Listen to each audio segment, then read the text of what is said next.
All right, so we're live now here on Radiant Creators, and we have Uncle Tony's Garage with us.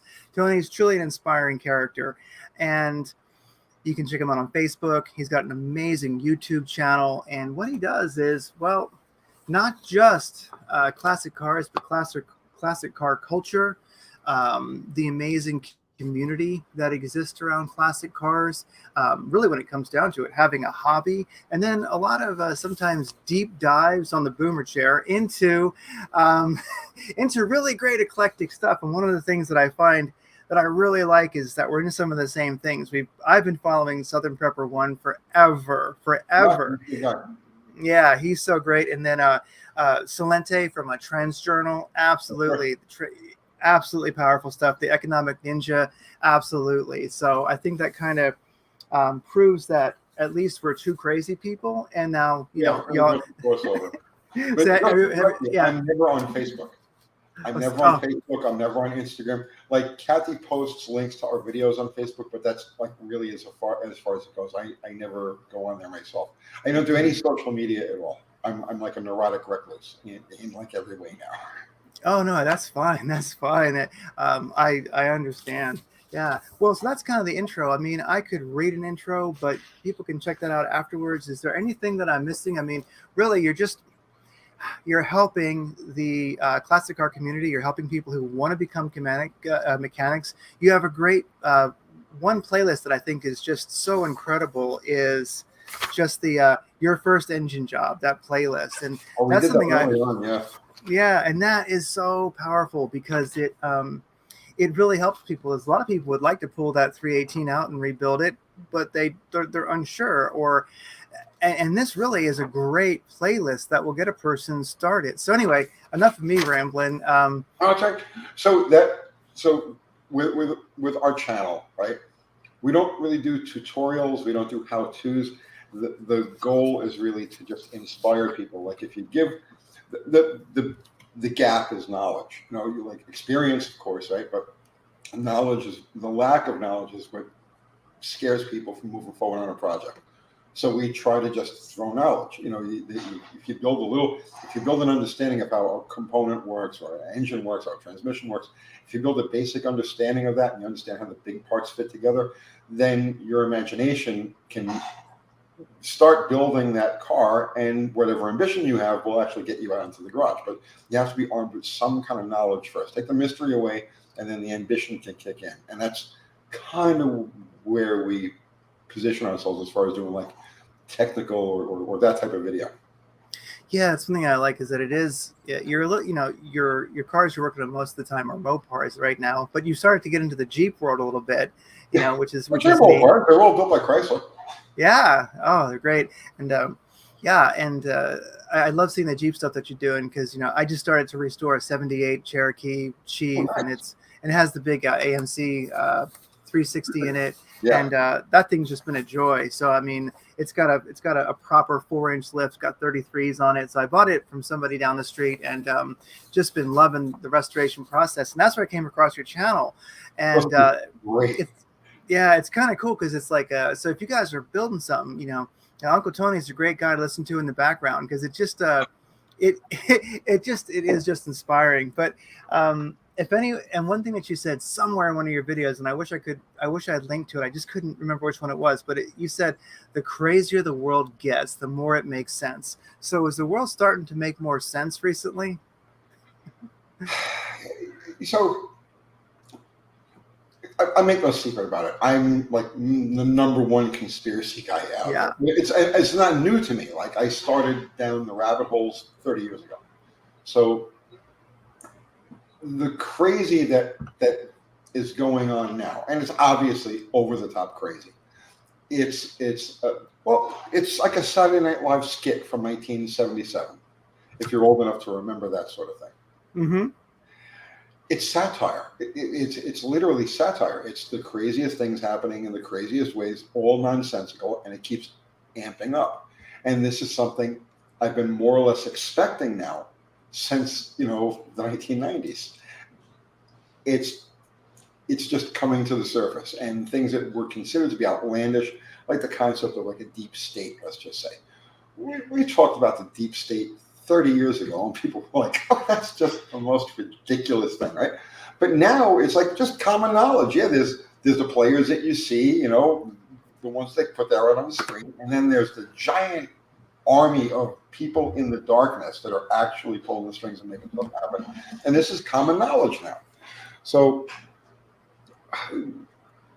yeah, it makes sense now. Like the masks are coming off, and you can see these people and these things for who and what they actually are. It's kind of refreshing.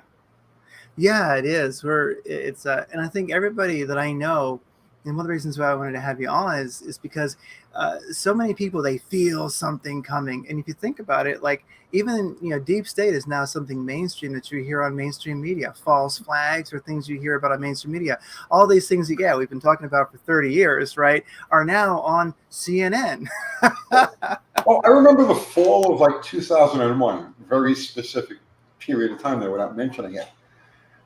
And people, I mean, what had happened was obvious to me.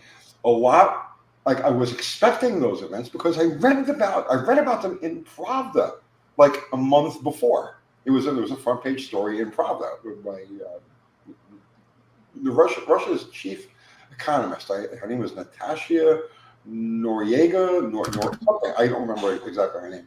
But she wrote a story on the front page of Pravda about how unprecedented attacks targeted at the U.S. economy were about to take place. It was an international organization with $1 trillion in assets and blah, blah, blah, blah, blah. So when the thing actually happened in September, there was no way to know what was going to happen. When it did happen, it was like, aha, that's what she was talking about. Oh, so, absolutely. No surprise. And then they found the passport. I know. But like a 6-ton titanium engine. Yeah, I can't find that. That vaporized. He's talking about the one in Washington, but you had so within 24 hours of this event, there was an FBI agent walking around the perimeter of the site. Okay, and he looks down and he finds a passport, and the passport belonged to Muhammad Atta. Right? Yeah. This was a passport that was okay. So this was in this guy's pocket in the plane. So this giant airplane crashes into this giant building at 500 miles an hour. This passport, and everything's completely obliterated, but this passport manages to fly out of his pocket through the debris, through all of the flames and everything, and lands just where the FBI agent can say, aha, I found a passport. It must belong to a terrorist who crashed the plane. I mean, yeah. And it's burned just a little bit on the edge. It's not really burned. It's kind of like, it's just kind of singed a little bit. And yeah, and that was the funniest thing. Yeah, the engines, can't find that. Not a chance in the world. But, passport. So how old are you? I am 54. Okay, so you remember that clearly then. Oh, yeah. Okay. So you want to go down a little bit of a rabbit hole? Yeah, actually I do. Give me 1 sec. I got to go grab the puppy. She hopped off the bed. Hold on 1 sec. Yeah. Puppy. Where'd you go? Come on. Right up, puppy. I'm glad I'm not the only one with dog issues when we shoot at the house. I don't see her, man.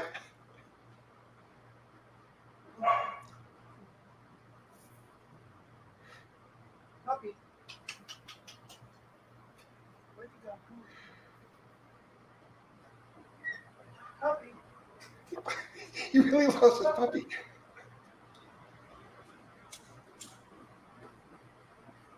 Puppy. Come on. Where'd you go, little pup?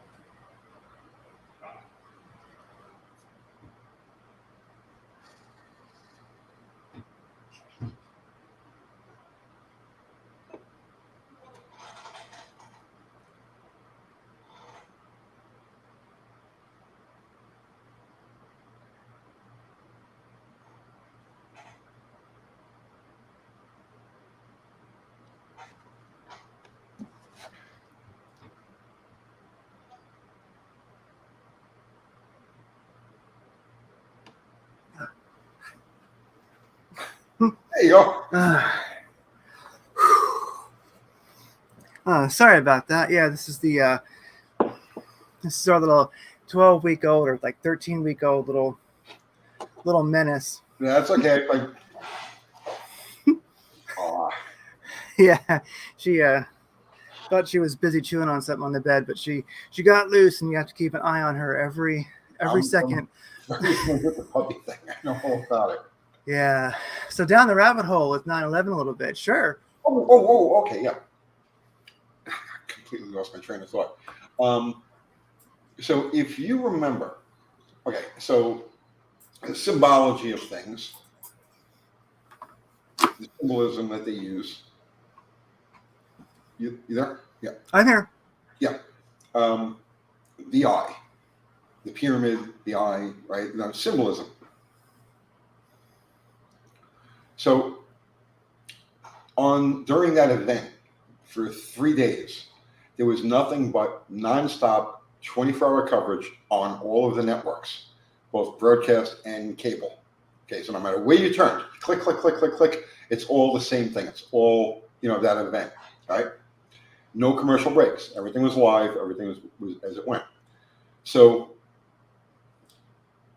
at someplace midway through the third day, they started running commercials. The very first commercial that they ran was for AOL, America Online. I will never forget this, because it was like, you're doubting yourself. You're like, okay, maybe I'm wrong. Maybe this really is what they're saying that it is. And the very first commercial they ran was the AOL commercial, and it's the pyramid. So, and this was, and I'm looking around, it's like, that can't be. And I grabbed the channel changer and I start flipping, and every single channel ran the same commercial at the same time. And there are no coincidences. It was like this event brought to you by. Yeah, wow, that's the high table. I always like that term, the high table. Yeah, well, especially for people who are, like I said, like mechanically inclined, that story doesn't really hold up. And even though that's kind of been, I think that for those of us who question, jet fuel and steel. Please. Those of us, who I question that. Unfortunately, I think it just sort of is what it is. It's history, but we'll see how that goes in the future. Maybe that will be, many things. Just unfortunately, like the people who are aware enough or interested enough, they figure things out. But in general, there's just those who do and most don't, and then it becomes history. So we'll see if that ever. You just said it. As a mechanic, you have an analytical mind. It's what you do. So you're trained to look for. You don't do it consciously. You're trained to look for things that are not normal, because that's what you do as a mechanic. Yeah. You open the hood, and the first thing you do is you look for the stuff that doesn't look right. Is there oil there? Is there burn there? Is a piece flopping around there? You're visually. It's an automatic process. You look for what isn't right. So no matter what the event is, it could be something like that or whatever. You automatically, just as a matter of reflex and instinct, look for the stuff that doesn't fit, what isn't right, and then you exploit on that. You know what I mean? Because there's always that chain. So the belt the alternator stopped working, but why did the alternator stop working? Because the belt came off. Why did the belt come off? Because the power steering pulley fell off. Why did the power steering pulley fall off? Well, they had a leak and the power steering pulley went dry, and so it seized. And so you see what I'm saying? It's like you're always putting these things together as a mechanic. So when an event or a thing is presented to you, it's like troubleshooting right away. Okay, what happened? A, B, C, D. And you're always looking for the things that don't quite fit. That's mechanics, very effective conspiracy theorists. Oh, yeah, really. That's so true. Well, one of your videos, you said, if anyone's going to save the world, it's her mechanics. Actually, you said, no, if anyone's going to save America, it's her mechanics. And and so it does seem like when it comes to I'll just say like a prepper community, I'm not like, mega prepper, but one thing that I have found is that if one is thinking about it, if they like the idea of self-reliance, well then, being, learning your mechanical skills is definitely, and using them has got to be one of the best things you can do. because, and also, I think one of the number one prepper assets really is a community of decent, good people that are worth knowing. I've become a fan of Lynette Zhang. You familiar with her? No. She's a metals dealer. She deals in gold. Oh, okay. I know who you mean. Yeah. And she's very, very big on methodical prepping, not panic prepping. You know what I mean? There's a lot of people panic prepping, and I don't get that, because it's like there's really not a panic about it. No matter what happens. Like if World War III breaks out right now, tomorrow morning the sun goes up, the sun goes down, everybody's got to eat, everybody's got to get to where they got to get to. You know what I mean? It's like things go on, life goes on. There's a famous picture of a British woman during the Blitz, and she's in her house, and the house has got like bomb damage. It's like crazy bomb damage, right? But she's dressed normally. She's and she's sweeping up. She's keeping house normal, because even though you're in the middle of this insane war with all of this bombing and all of this craziness going on around you, you maintain, because the sun goes up, the sun goes down. You have to eat, you got to sleep, you got to do all these other things. So panic prepping, you see a lot of people, they start to wake up and they're like, oh my God, I gotta go out of my sofa. I need a bug out thing. I need all of these crazy preps, But Lynette Zhang presents like a very methodical approach to prepping and maintaining a normal life, and she puts a lot of emphasis on community. Building a community. She's setting up a farm, but it's like almost like a communal farm, because she understands that the safest way to be is surrounded by people with a common interest, and everybody has a common interest in this garden, in this farm, in this this area. Well, they'll work together. You see what I'm saying? And Yes. That's best insulation from what happens in the outside world. Oh, 100%. And I think that one thing about living rural that's very nice that we were talking about right before we started is if you are a mechanic. So if you're gaining mechanical skills, I figure most people listening to this are probably gearheads, or gearheads to be, right? So they have some interest. And well, when I was farming for a few years in Boulder, Colorado, beautiful place, the advantage I had was being a mechanic. And if you ever want to get into farming, like I was saying, most farmers who aren't big, they borrow each other's stuff. Hey, I'll borrow your tractor. Can I use your puller? Can I, because that stuff's really expensive, and it's easy to move around and share, So, but if you want to make sure you've always got everything you'll ever need when you want it, be a mechanic. If you can fix things, you're in. You're in. So I gave here's your tractor back, and I stuck a water pump on there over there because I had a leak. Right? Exactly. Yeah. And at that point, people are reluctant to lend you stuff. They're like, "Hey, man, want to borrow my this? Want to borrow my that?" Yeah. If there's an issue with it, you straighten that out. Yeah, because a lot of farmers are not mechanics. They really aren't, and they have all kinds of contraptions that have issues and such. So if you can weld and you can beat on things, and it's you're in. So you go back to that thing where I said it's going to be mechanics that eventually save the day. I don't mean necessarily auto mechanics. I mean people of a mindset that work with mechanical objects, even electronic objects. It doesn't make any difference.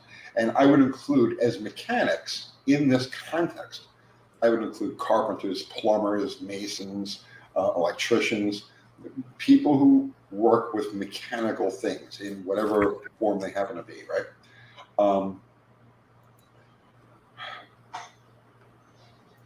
I actually made a video about this exact thing, and I cut it. Oh, really? It made it too long, and it was too convoluted, right? Which I do, because I have ADD off the chain, right? Yeah. I can't script things. So once I start going, it's like you never really know where it's going to go. And when it goes in one too many directions, cut it. Just forget it. I get it. But I just did this video talking about. So we're in the middle of a free fall collapse, right? Now people don't recognize it as such because it happens slowly and it happens day by day. And the analogy I used in that video was like, for instance, You had the stock market crash in 1929, and then you had the Great Depression. So in our minds, when we're looking at a crash, okay, it shortens the perception of it up to, oh, the stock market crashed. Oh my God, we're in the Great Depression now, right? And it didn't work like that. It took years from the time that the market crashed for everything to go through the system. So nobody woke up the next day in 1929 and says, what are we going to do? This is the Great Depression. No, it didn't even have a name. It wasn't called the Great Depression until after it was way over, until after World War II was really over, because it didn't end until World War II started. So the perception of collapse is compressed in most people's minds, and they don't realize. So it's just like Rome, Rome fell, right? And people think that, they woke up one morning and it's like, hey, Eddie, do you see what happened? We fell. We're not a world power anymore, right? It didn't go like that. It took generations. It took hundreds of years to fall. But you get the impression that it happened, poof, just like that. So our country has been in a I know this is going to sound out there, okay? But when you really look at it, you put it all together. Our country has been in collapse since the Civil War, or as they call it down here, the War of Northern Aggression. Yeah. The events of the Civil War, right? The main unifying event, or the main goal of the Civil War, was to create a unified currency, because the Southern currencies, the individual states, were worth more than the Northern currencies. And the Northerners wanted a central banking system and a unified currency. So the only way they were going to get that was to have a war, right? That was what it was all about, okay? Once they had the unified currency, the greenback, the next step was to incorporate everything, which was the Organic Act of 1871. Now, with the Organic Act of 1871, it nullified the Constitution. If you became a citizen of the corporate state, then you now belong to a corporate state. You play by the corporate state's rules. You renege your rights as an individual person, as a natural person, which is covered under the Constitution. So, this is something that people just don't understand. So the collapse started with the Civil War. It was solidified with the Organic Act in 1871, and that brought in or opened the window for the central bank. And then you have the central bank in 1913, the Federal Reserve, which is not federal. It's not part of the federal government, and it has no reserves, but that's how they do stuff. So the Federal Reserve, and then of course you've got its collection agency, the IRS, which is also a private corporation. It's not part of the government in any way, shape, or form. It's a collection agency for the Federal Reserve. And slowly, bit by bit, the validity of the currency was taken away. Then you had the gold confiscation in 1933. You have all of these events in it, and then the silver taken out of circulation in 1964, and then finally Nixon closed the gold window to international redemption on August 15, 1971, and that's what ushered in the modern era. So the collapse that we're in currently goes back 140 years. It's been a slow motion collapse, and this is where we are now. So our currency is worth nothing. There's no integrity to our banking institutions. There's no integrity to our markets. There's no integrity to anything. This is collapse. This is collapse. And it'll continue on probably until you and I are dead and buried and forgotten about. It's just going to keep going and going and going. Yeah. But it is accelerating. Yes. It is accelerating. And certain areas are becoming dead zones. Now, one of the things that I pick up on, I've picked up on for a really long time, is that there's huge portions of this country that have already collapsed and they're already dead and buried. And so, like, the obvious thing would be like Detroit, let's just say. But there are hundreds of thousands of little cities and towns from coast to coast, from border to border, that are abandoned. There's millions and millions of empty houses. There's empty, town squares, and dotted all over the landscape. These places have already collapsed. They already don't exist. And now it's going to the bigger places like New York City, free fall, steal $1,000 worth of stuff. It's no problem. Go right ahead. They were too busy arresting me for doing stuff with cars. What was going on here now, right? Yeah. Just street racing and doing, like improper plates, no insurance, and all that kind of stuff, right? San Francisco, full-blown collapse. Los Angeles, full-blown collapse. And there is nothing that can bring these places back because they were based on an antiquated business model where everybody had to be in the same place, right? So if you were in the advertising business, advertising industry, you had to be in this area in Manhattan. I was in the magazine business back in the 80s. I had to be in this area in Manhattan. All of these places that you needed to be are all based on antiquated technology. Now we do all of this stuff online. So all of those office buildings, all of that chaos, all of that, expense and confusion there's no worth to it anymore. So these places are fading, they're fading fast, and there's absolutely nothing in the modern, on the landscape that could ever bring them back unless we completely abandon all the technology. We have to unlearn everything we've learned over the last 20 years in order to give these places a fighting chance, and that's just not going to happen. Yeah. I remember being in Buffalo a couple of years ago and walking through some, old factories where things were built, and there was trees growing through them, and it was pretty darn spooky. I should have taken the GoPro. Would have seen some ghosts in the background probably, but it's one thing. If you like overland travel, if rather than fly, if you get in your classic vehicle or whatever you got and you drive across this country, it is amazing what you'll see. I mean, there really are dead zones, like you're saying. I mean, there really are, and so we already have it's like brown spots in the yard, cities that just aren't anymore, that are gone. There's a channel. This guy's name is Nick Johnson. He goes to all these different places, and he basically, it's an exploitive thing that he does. He goes to like the worst neighborhoods in different cities and so on and so forth, because that's what people want to see. If it bleeds, it leads. That's of course. Sword of Laban. Who's that? Sword of Laban. I don't know, but he says hello though. Hey man. Wait, hey, let me see if I can turn on my chat here. Wait, comments. There you go. Just comments. You'll see him. Yeah, and there's hey guys, how are you? Does nothing special. Evening all. I like his picture. What is that picture? What was that picture? Oh, let's see. Let me push it and hit it again. Boom. What is that? Oh, it's a Ford. Yeah. It's an FE motor. All right. Looks like out of a Thunderbird. All right. So, am I right? Nothing special? So Nick Johnson, he goes across the country. And like I said, it's relatively exploitive because people want to see the decay, right? Yeah. But he recently went to the Texas Panhandle, and he was visiting these towns along in the suburbs of Amarillo, right? The areas around Amarillo.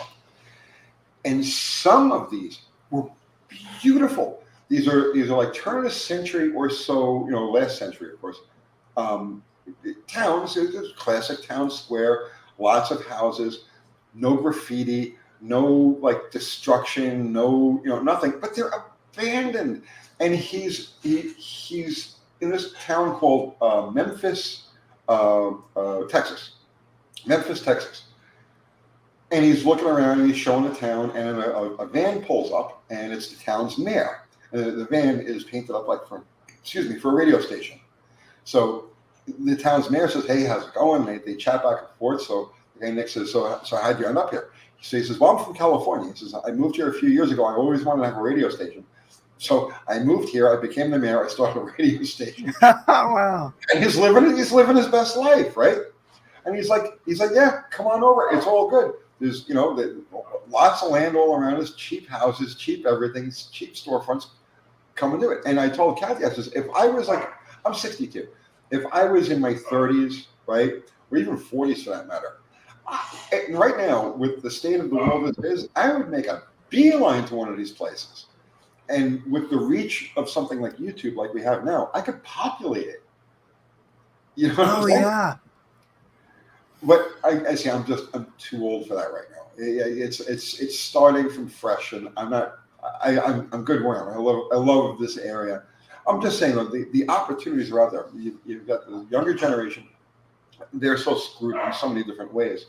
But if they're willing to think out of the box and take some chances and do a little traveling, they can find places where they can raise their families, and they have a really nice life in these rural, abandoned cities and towns. The opportunities are there, and I think that's going to be a major. There's going to be a major thing over the next, let's say, 2, 3, 4, 5 years. I think that you're going to see a lot of these empty and abandoned cities and towns start to get filled up by people who are just like, look, I'm priced out of the suburbs in a place like Nashville. It just ain't going to happen.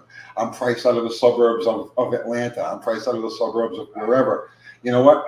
The hell with it. I got nothing to lose. I can live in my car, or I can go to one of these places, grab a house, and, live the American dream. And I think that's going to be a major movement over the next several years. I think I could see that too. And especially it would have a different, what I think would be unique about it is it wouldn't be a bunch of hippies, right? I think it would be people who are much more serious, I think, who would say, okay, like a friend of ours in Tennessee, a property right next to his farm opened up, and he was like, he just asked the wrong time. It was a couple of years ago. Now I would say yes, but he's like, look, I want you to be my neighbor. I want you guys to be our neighbor. Like, I will buy it for you, and you just get me the money later.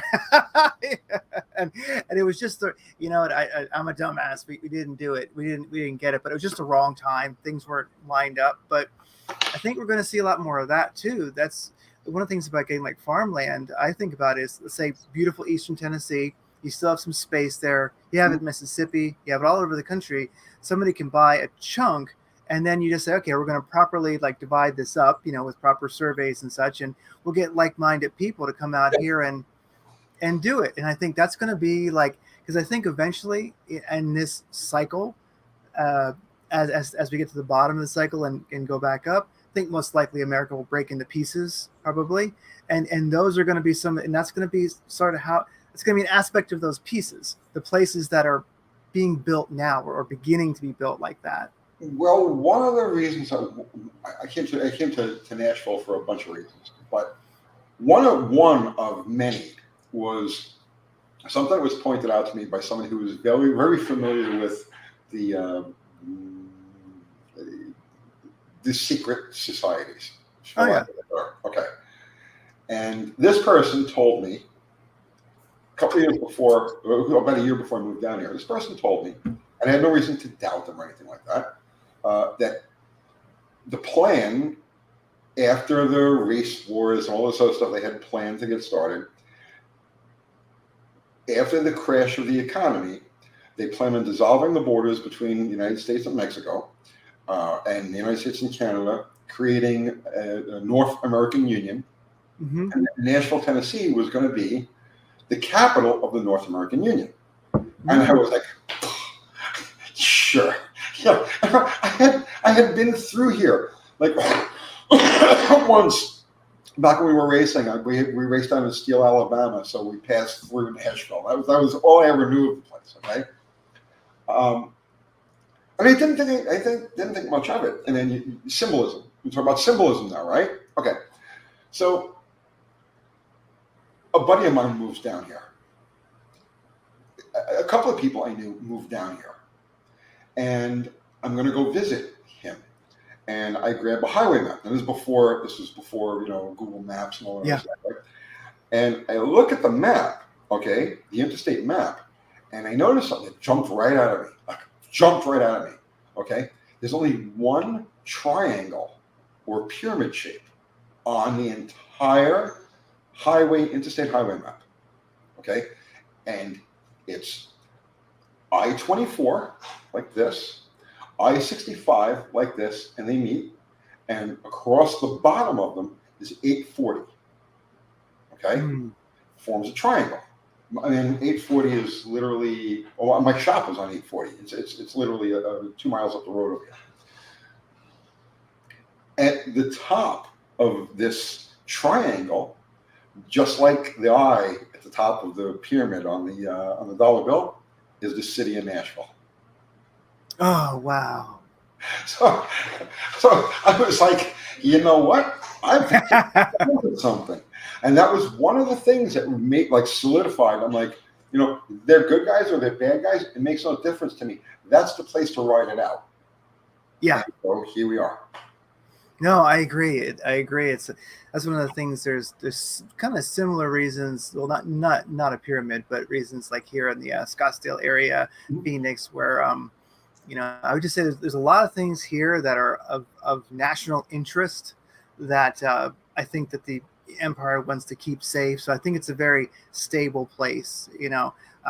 Maybe I'll be wrong. It is a desert. I mean, it's very volatile, but. Well, Living in kind of a safe zone is good. Yeah. I was told back then that there are 16 cities that are designated as growth cities. And I don't remember which ones they are. Nashville is obviously one of them. Yeah. There's 16 of them. They're spread throughout the country. And those are the ones that are going to be promoted, pushed, and built up. And the older cities are just going to be left to fade away. Whereas you look at a place like New York, let's just say, right? Forget about its viability from a commercial standpoint anymore, right? With the changing technology, and you don't really need the office buildings. The infrastructure is ancient. The sewers, the steam pipes, the water lines, the roads, the subways, the infrastructure of the place is ancient, and it needs constant maintenance. So at some point, either you have to rebuild the entire thing, which is going to take trillions of dollars, or you just leave it to the wolves. And I think that's what's going to happen to the traditional major cities: New York, Philadelphia, Detroit, Chicago, Los Angeles, San Francisco. And I'm leaving a bunch out, but oh yeah, you get the general idea. It's like the cost of reviving these cities would be way more than just building new ones. Mm-hmm. You see what I'm saying? Oh yeah, and they are really being left to the wolves, and I think that's the thing. People need to get broaden the perspective a little bit of the amount of time they're seeing when they look at things, because there's a great YouTube channel called just Fall of Civilizations, and it is amazing. And this guy does these documentaries with nice video. They're really great quality.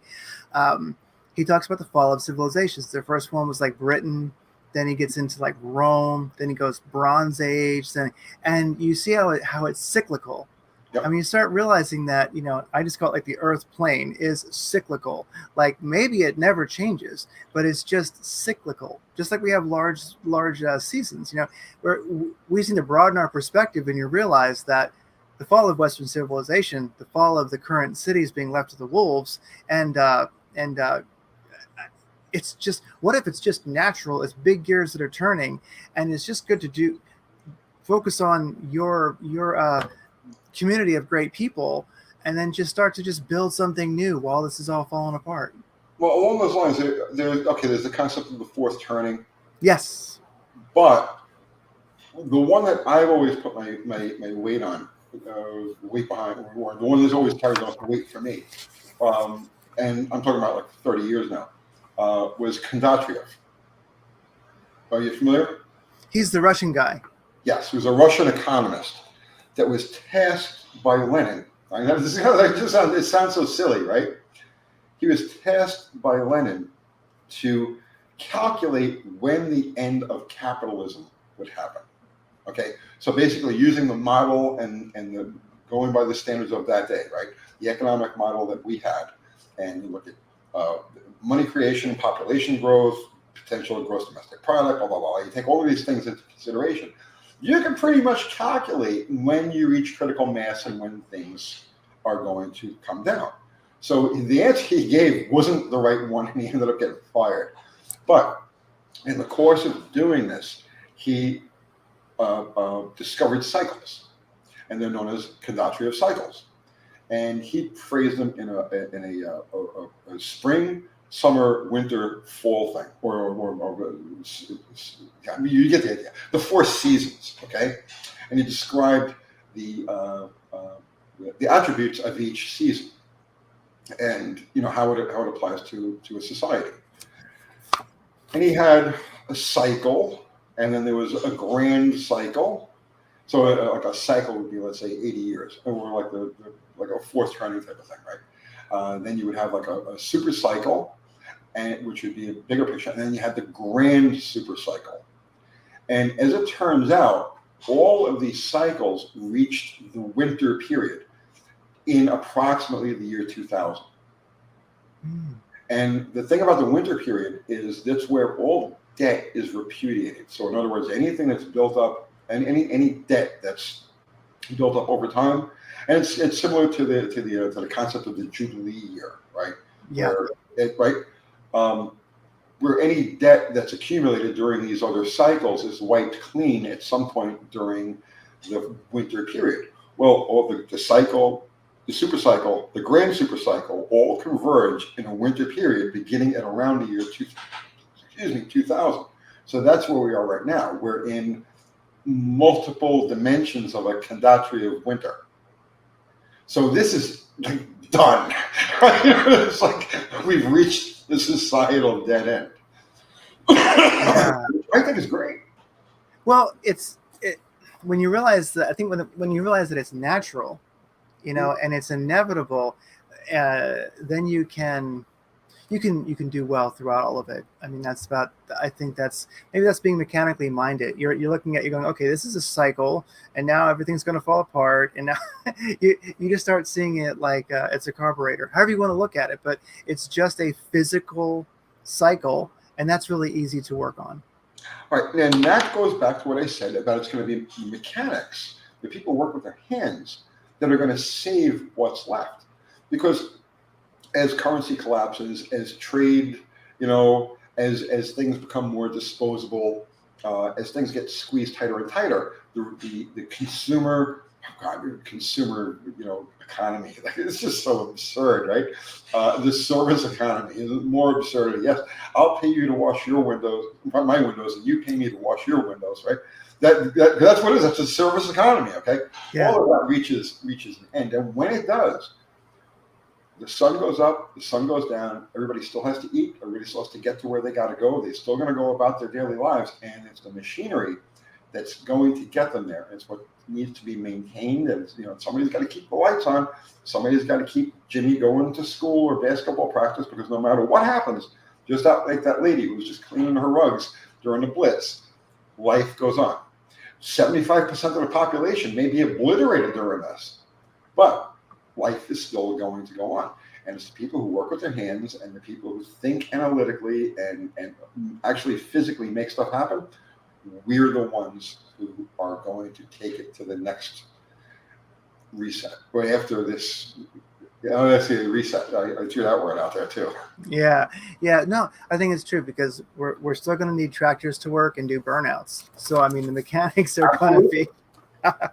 Yeah. I love the negative people on my channel. I do videos on this. So I try to throw a video that's off topic or off the nuts and bolts every week or two. I try to throw something out there, right? This bigger picture. And I always get these comments from people like, I did that one about fighting the system using old world technology. Yes. People like, what about when you can't buy points anymore? What about when you can't get gas anymore? Like, dude, we'll make the points. We'll brew our own fuel. I don't care what's going on in the world. We're going to race each other, and we're going to have fun, and we're going to get to where we got to be. It doesn't matter. None of those things matter. What about the government? They're going to stop you. They're going to put you in jail. The government won't exist anymore. It'll be just like the Soviet Union at the end of that era, where it's like it's a free-for-all. Nobody cares. Just go ahead and do whatever you got to do. That's exactly what you're going to have over here. Yeah, and I think it's one of the things about if you're building your hot rod, if you're working on whatever your restoration project is, or just maintaining, or a person could be a carpenter or an electrician, any physical dexterity, any physical dexterity you have. If you're like an electrician, it's going to be easier to be a mechanic. If you're a mechanic, it's going to be easier to be a plumber. You probably probably already are a plumber, and so all these skills transfer. They make each other easier to learn. And so, yeah, I think that really it is the mechanical dexterity that's going to see people through, because one of the things you mentioned in one of your videos was, satisfaction is the micro tasks, because let's say the restoration of a classic vehicle, that's a huge project. But when you start looking at your micro tasks, a little bite at a time, and you find satisfaction in each little step. Yeah, molecule by molecule. Motivated. You know what I'm saying? Yeah. It's just like, the thing is a wreck. It's destroyed in every way, shape, or form, right?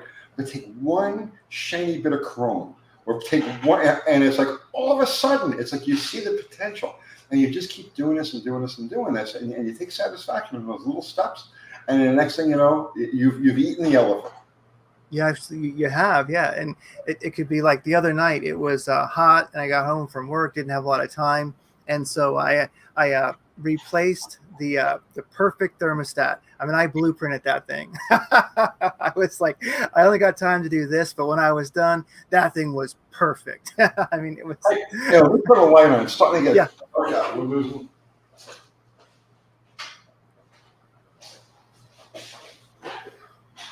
Yeah. So that's the nice thing about being a mechanic, is that you're always practicing that tenacity, I guess you could say. So you're always getting these little wins, and you see how they build up. And so if society falls apart, you're like, well, okay, where do we start? What's the first thing to fix? What do we got to figure out what's broken? I mean, I believe it. Oriented people. We're challenge motivated people. And a lot of mechanics, most people they don't think like that, but it's the truth. The thing that draws us to working on machinery is the challenge. If it was easy, we never would have been attracted to it. It's that taking it apart and putting it back together again, like when you're a little kid and you take your toy apart, and it's like, oh my God, what did I do? I'll never put this back together again. I wrecked my toy. But then, no, I'm going to fix this thing. And you put it together 5 different ways, and it fails every time, but you stay determined, because that's the wiring that we have. And eventually it comes together and it works again, and you are the master of the universe. And that's like a drug that you just keep going after for the rest of your life, and it leads you to here. It does. Well, one thing about the cities being left to the wolves, is in Trend's journal, what's his name? Salente. Yeah. I wish I could out like him. Oh gosh, his rants are the best, and he talks about the commercial real estate, being what will take down a lot of banks. And I would say, if you look at the big cities and the big commercial property that is free, it's a percent that we haven't seen for quite a long time. And that's the thing. Maybe being a mechanic, there's certain things that you think about that other people don't. You go, if you have these huge buildings that are expensive, you have these big commercial real estate companies that own them, and now nobody's using them. Well, that could be a problem. You think? Yeah. Oh. But it really does go over people's heads. There's a lot of normalcy bias out there. There's a $4 trillion derivatives. I'm sorry, $4 trillion. Did I say trillion? There's a $4 quadrillion derivatives market that just floats in the ether. It doesn't belong as anchored to anything. A derivative is just a bet against a bet, is all it is. Yeah. And the foundation of it all is the real estate market, is the commercial real estate market. This is all just, it's going to be really interesting. Really, really interesting. Yeah. And when you've got that, something that I've been reinventing, because I've always liked classic cars and trucks and such, and didn't do anything for quite a good number of years, but recently got a beautiful classic vehicle, working on fixing that up. And now my garage is reinvigorated, and there's a real feeling of sovereignty and security. And you've mentioned it in your videos before, that I have a business in my garage if I need to. And in a sense, you can start doing business before you need that business. Somebody always needs something. I mean, if you got friends and you're a mechanic, somebody needs something. Word of mouth is, and I found all the ways, because I've bounced around through so many things during the course of my life. I did magazines, I had coffee houses, I did the nitro thing. Now I'm doing YouTube. I've been through so many different gigs, and the thing that gave me the freedom to do that was knowing that if it doesn't work, I have my tools. Right? Yeah. I have my garage at the house. I've got my tools in there, and I know how to generate new customers. Like, it's something I've done. Maybe I do it instinctually. I don't know, but it's something I've been able to do time and time again through the course of my life. Where, okay, fine, YouTube didn't work out. Okay, and I really don't feel like working for anybody else in media, so I'm going back to turning wrenches. So every night for the next 2 weeks, I'm going to go to the closest Waffle House right here, 7 o'clock, and I'm going to sit down. I'm going to have a cup of coffee, and I'm going to get to know every single person in there, and every single person in there is going to know that I'm a mechanic. And before you know it, hey, my radiator's leaking. Can you take a look at this? Hey, my car's got a squeak. Can you take a look? And the next thing you know, you're back in business. You never skipped a beat. You're doing just fine. So it's the security blanket I've always had, and it always works. Oh, it absolutely does. And since we both like Southern Pepper, I was just thinking about how he has the boots on the ground, which is something that you were talking about. Yeah. You mentioned, and I think it's great because he gets emails in from people that watch him to kind of confirm trends. So in a sense, he's doing his own trends journal right there. What are people actually seeing? And you mentioned doing something like that, and it'd be great to call it a Gearhead Monks on the Ground. That'd be that'd be great. What I find, and I'm not knocking Southern Pepper One or anybody, right? But what I find, and I don't know if you watch Patara, Appalachian Homestead. Oh, I know that I have. I forget the details, but I know I've watched. That was great, right? The problem is that most of these the prepper oriented or prepper minded communities are alarmist. Mm-hmm. You know what I mean? And that's where I have a problem with that. It's like if they see, let's say, a couple of tanks on a couple of railroad cars, next thing you know, the blue hats are coming. Grab your guns, right? It's like they're a little alarmist. Yes. So I try to kind of stay away from that sort of thing. I Southern Pepper One. I've watched his videos. I haven't watched them probably, I don't know, maybe a month or two, but I'll do that. I'll rotate. Where I watch on a regular basis, and I got to start heading back in his direction. I do enjoy his channel. Lately, I've been down this reset rabbit hole, and this is like for the last year now, where I've been very interested in stuff that I never really thought about before, but that has become extremely obvious to me now because somebody pointed it out. Not an individual, but this concept of the reset.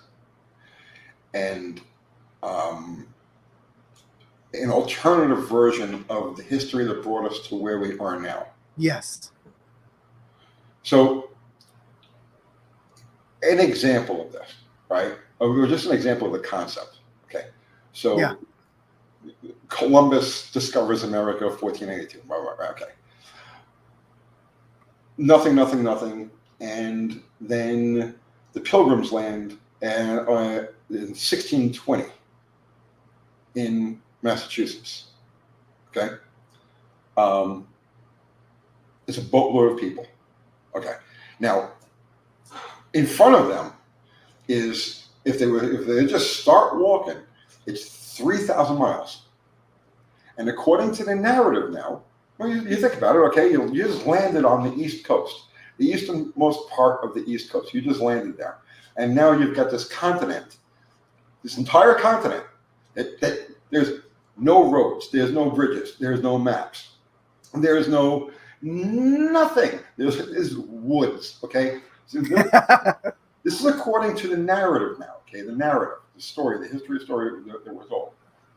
So they land at Plymouth Rock, okay? And they set up whatever they're going to do. And then there was another settlement down in Jamestown or Virginia. It doesn't make any difference. For this context, it really doesn't make any difference. So you get your first people come over here in 1620. And if they was to try to walk across the continent, they would be walking through woods. Nothing. They've got no tools. They have no, other than like maybe a couple of hand tools, a couple of hammers or whatever, right? within 100 years, okay, within 100 years of this, you have 1720s now. You have established cities, full-blown cities, all up and down the East Coast, were turned into the 13, the 13 colonies turned into the 13 states. And that's that number again, 13, right? And then you've got all of these other territories. Now, this is over the course of 100 years.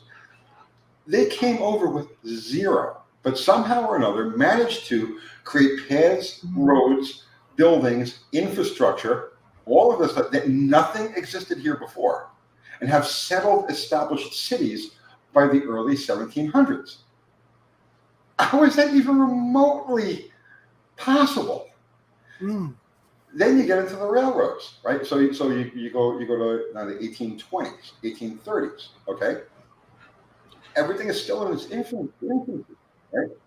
But somehow or another, they managed to snake railroads all the way through this entire eastern coast. And you start with nothing. 100 and some years ago, you had no foundries, you had no mines, you had no skill to build these things. How did this happen? How did you establish this railroad network to go to all of these cities in such a short period of time, starting with nothing? Yeah. You see what I'm saying? Oh, yeah. So, like, these things start to become obvious when people point them out to you. It's like the timelines don't quite add up. And then you look at, for instance, the founding fathers. You look at the Constitution, okay? So now think about this, right? You got the document that this country is founded on, the Constitution. And I am a constitutionalist.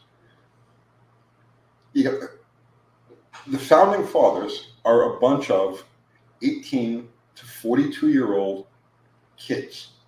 Yeah. I'm 62. And I remember when I was 42. And I didn't know half as much, wasn't half as experienced or wise as I am now at this age, okay? The average age of the founding fathers was like 30 years old. But yet, they were able to get together, okay? And they weren't chasing chicks. They weren't boozing. They weren't doing anything. They were so studious and so well-read and so well-traveled and so well-versed in world history and religion and all of these other things that they were able to sit down and collectively write a document that is so intricate, so interwoven, and so complete that 250 years later, the meanings of words and phrases are still debated by some of the most intelligent people on the planet. Yeah. Does something not smell right there? Yeah, it's true. It's true. Yeah. And so I wonder, like what gave you the pointers to start, looking in that direction? Or was it a lot of things? Okay, so there's some stuff I kind of just want to keep in my own head and not really talk about. Oh, yeah. Not for any particular reason other than I don't really have a clear picture yet, okay? So, like, when I do have a fuller understanding of it, I'd be happy to just puke out whatever I got, okay? But several rabbit holes that began opening up around the time of the 2016 election, 2017 period, okay? Things that I had been aware of because of personal experiences I had much earlier, like when I was in my 20s and 30s, okay? Jived with things that were becoming kind of current, public knowledge, right? And you had these movements. You had, oh God, see, there's certain words I don't want to use because they'll get both of us in trouble. Oh, okay. Okay? Yeah. So I won't do that. But it started opening up new rabbit holes beyond ones that I had already gone down in the past. And the concept of the reset kept coming up. Reset. Now, this is the Great Reset, right? And then there was another alternative to that, which was the Great Awakening. Yes. You're familiar with this? Okay? Oh, yes. Are you familiar with all of the stuff that went around that phrase? At least a lot of it, Yeah, okay. I'm pretty familiar. Yeah. Yeah, we don't want to go too far down that. Okay. So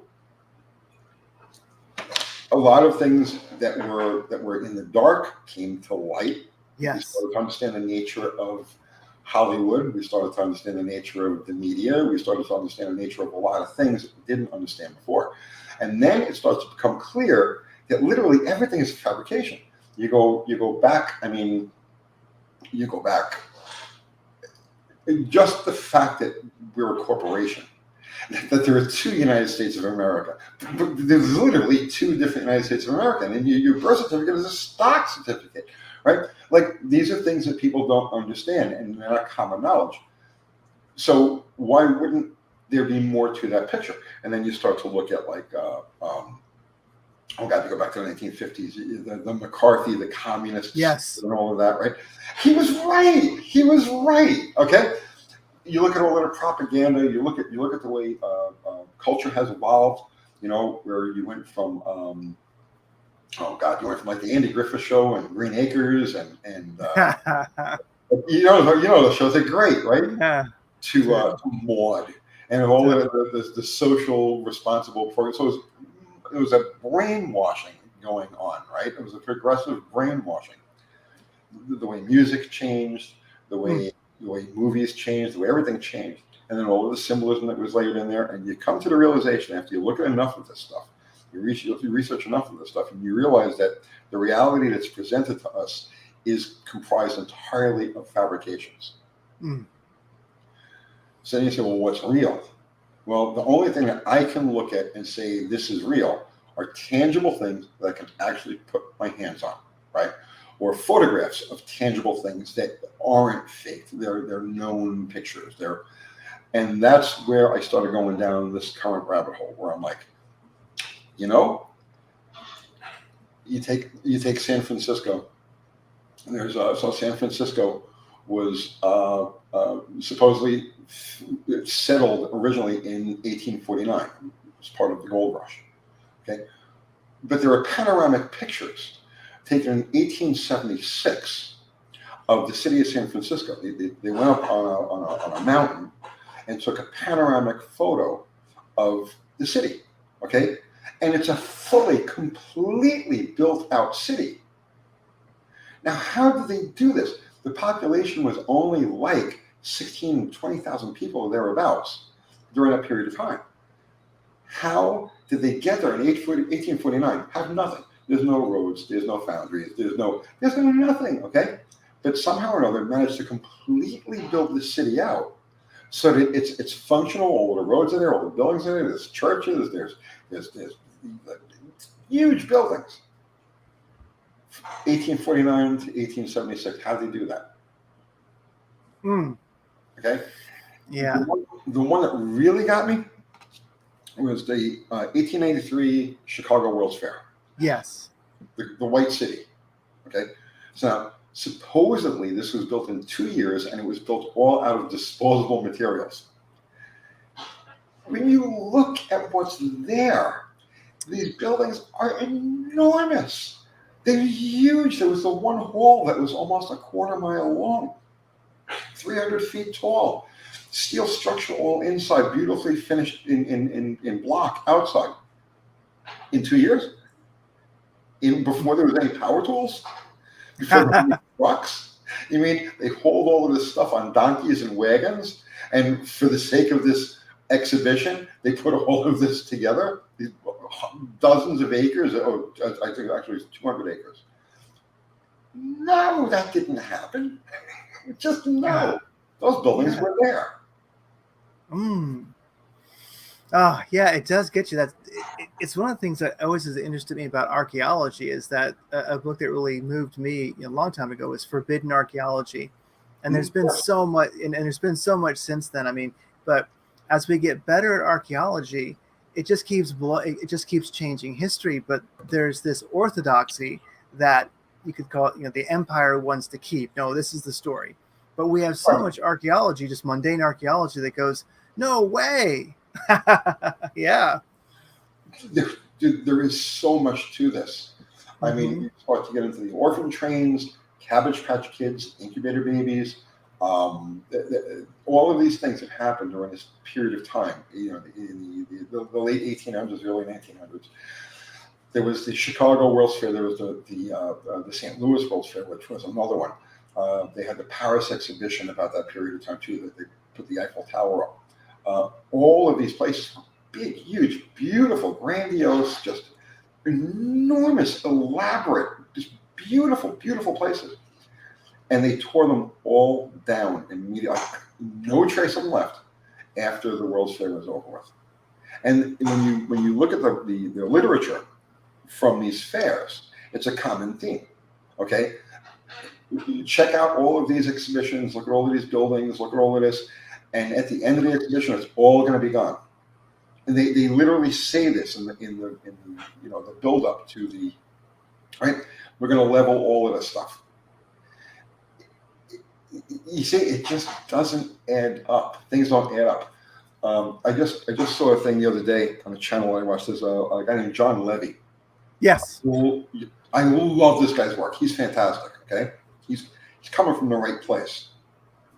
So, the Mormons.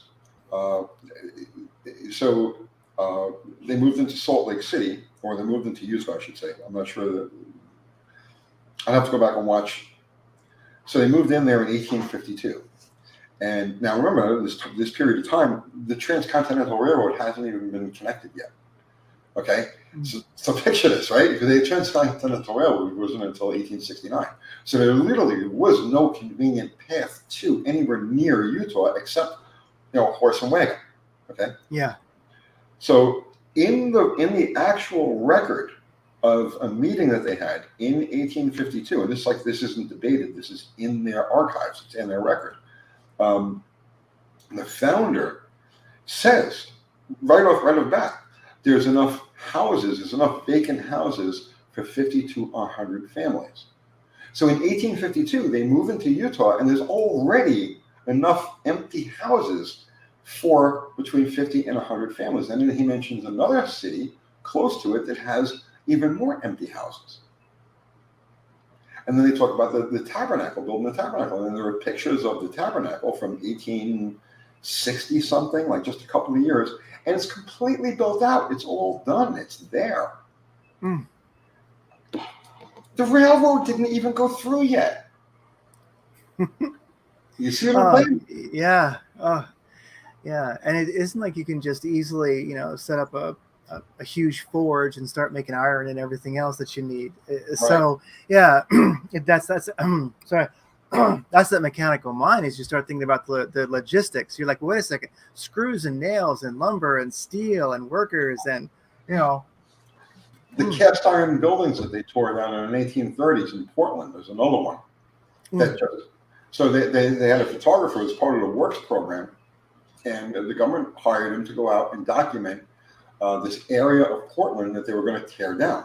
And this was in 1935 or 1936. These buildings all had cast iron fronts. You can imagine this now, right?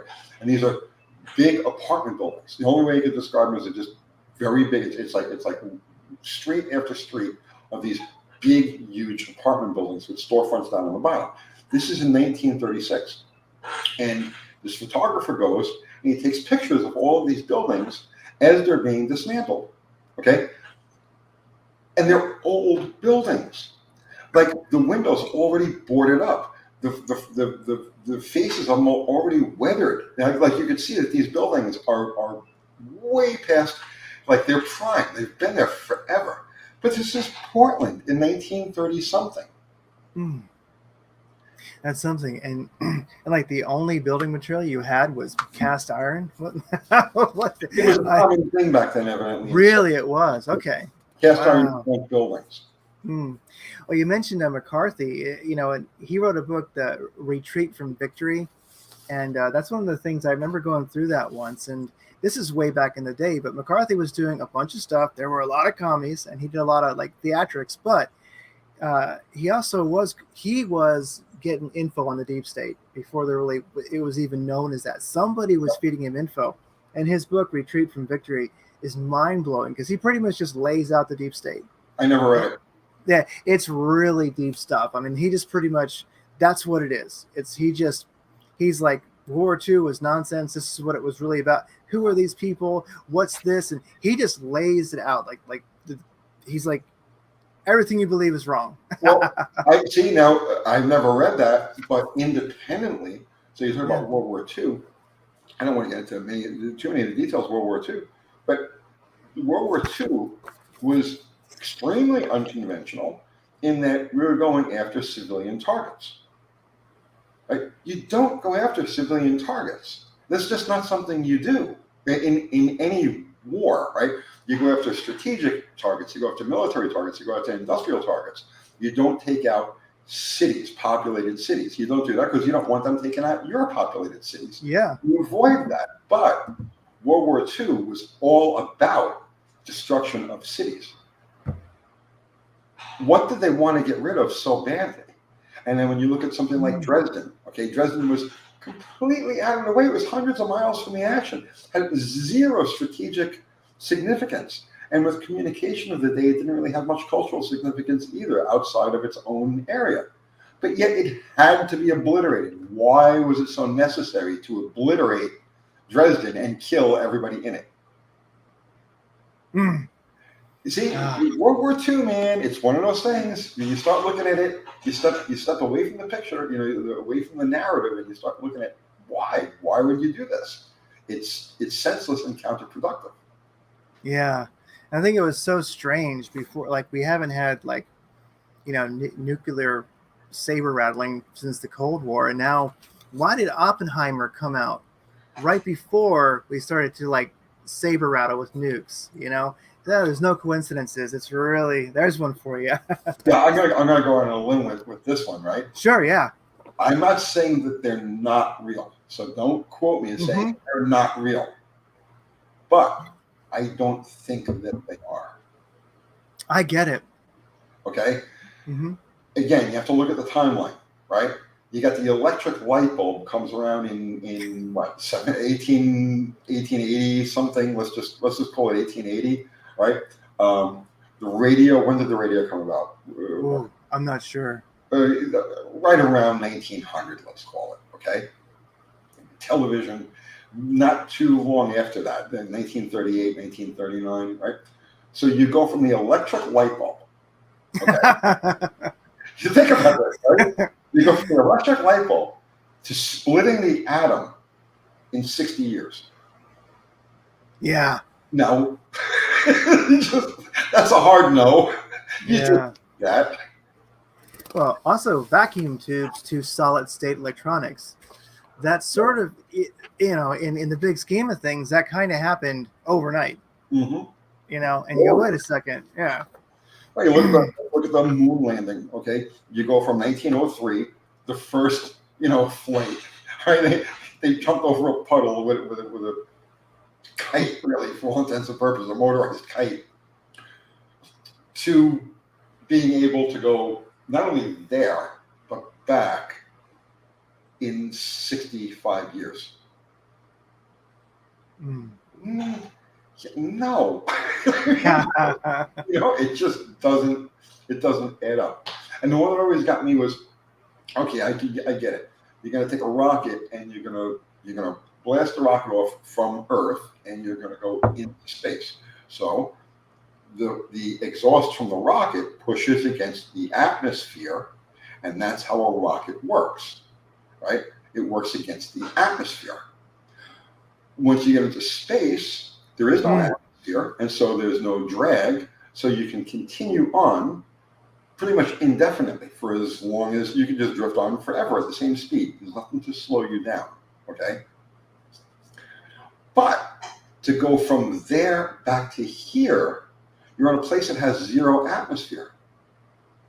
So what is the rocket that you're using to go from there to here pushing against to create momentum to get back to the Earth? Oh, that's true. Oh my gosh, that's true. Yeah. It's the one thing nobody ever talks about. Like you've got all the pictures of, this shadow and this doesn't line up and Stanley Kubrick did this and that and the other thing. But nobody ever looks at the most simple, basic element of it all. A rocket pushes against atmosphere. That's how a rocket works, period. Yeah. Okay. Yeah. Well, atmosphere, there's nothing for the rocket to push against. Oh, yeah. You can't swim if you're not in the water. Exactly. Exactly. I'm not Wow. saying these things didn't happen, but I don't think that they did. No, I get it. I get it. And like, was it like, are there actual nuclear weapons as we think of them or not? It's like, yeah, it's an interesting topic, and that kind of comes down to the whole Great Awakening, where we are seeing like the Great Reset and the Great Awakening. And I was thinking how, I think too, these movies that have come out recently, like The Matrix, just the first one, The Matrix, and then you look at like, it's not a movie. It's not. It's a documentary. That's a documentary. That's how it really works, Yeah. And so you wake up in that pod and you're like, oh my God, that thing was real. You're like, yes, yeah. And that whole thing of, why do my eyes hurt? Because you've never used them before. Oh, I think everybody knows that feeling, probably, And then Keanu Reeves, which seems to be the parable actor for our times. Then you get John Wick comes out, and I think that especially if they just watched John Wick 3, like none of the others have. I haven't seen it. Okay, so John Wick movies. So, I'm familiar with the premise. Yeah, so the thing with the John Wick movies, even if a person just watches John Wick 3, it is an incredible parable. You've got the high table, which is like the deep state, and then the invisible deep state, like who really runs the show. You're either above the table or under it. And it's this whole really weird, creepy, retro world that the high table actually exists in. They use all this like retro technology, and so much of it is it's in every shadow. It was like a steampunk sort of thing. Yeah, I would call it that in a way, but it's really John Wick 3. It's all right there, and it really gets into. It takes off where the Matrix left off, and it gets even deeper. Yeah, so there's an awakening happening. The concept of the Matrix is I'm not saying the actual mechanical, elements of the Matrix, but I mean the concept of the Matrix is head on. There was another movie called They Live. Yes. Which is also, again, see, like I'm not saying that you put on special glasses and you see people for what they are, but okay, I'll give you a perfect example. You've got the guy David Icke. Right? Yes. The reptilian shapeshifter guy. Mm-hmm. Okay. I have a very hard time buying that. I know, right? But I have a very hard time buying the concept of a shapeshifter. But I have no problem buying the concept of certain people, a percentage of the population that operate off their reptile brain. Their lizard. Yes. Okay, so in other words, like we operate, let's say, off of our higher consciousness. There's no question that there's a percentage of the population that operates off their lower consciousness, which would be, technically a reptilian. Yes.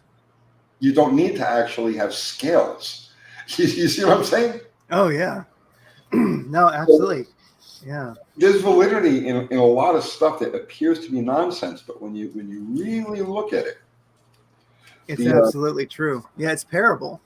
One of the best things, one of the most interesting things I ever came across, right, was right after September 11th. Okay, let's say within 2 months, a month or two of September 11th, I came across an essay called "The End of Days Begun." Okay, and back during that period of the internet, which was still a free range zone, I found that a lot of people would discredit themselves deliberately in order to get a message across. Yes. So they would say, nonsense, nonsense, nonsense, nonsense, golden nugget of truth, nonsense, nonsense, nonsense, nonsense. Yes. Some truth you can use, nonsense, nonsense. Okay, and I found this to be pretty consistent. I was very big on the aggregate news sites of the day, and rents.com. There was whatreallyhappened.com. There was all of these different aggregate places that presented these writers of the day. So I came across this essay called "End of Days Begun," And it was actually on a website, which maybe it still exists, called the Enterprise Mission, right? So this, what this was, it was a tricky site, okay? So you clicked on it, right? And it was like captain's log, and then the day, and then let's visit the bridge, and you'd go, and it'd be like you'd be on the bridge, and like, you see what I'm saying? You had all of these different, oh, let's go to the engine room, whatever it happened to be. It was like a tour of the Enterprise. You know, you're there on the Enterprise. But then buried in there was this essay, this long essay called End of Days Begun, and it covered all of the numerological and symbolic aspects of the September 11th thing. Oh, wow. End of Days Begun. Yeah, if you can find it, you read it. I'm sure it still stands up today. I will find that, and I'll link to it in the show notes. But yeah, here's one like that really struck me was this one. This is what freedom looks like, and along those lines, I thought this was so great. Like, you know, points are really so. What I would ask is, along, let's say, the fall of Western civilization, like, did we begin to really lose our freedom when we lost points? I mean, there was a change that took place at that point, and you've mentioned it, but I think that's got to be a marker in time. All right. So let me say something that you'll never, ever hear from a car guy. Okay. So you see society in general is in the shitter.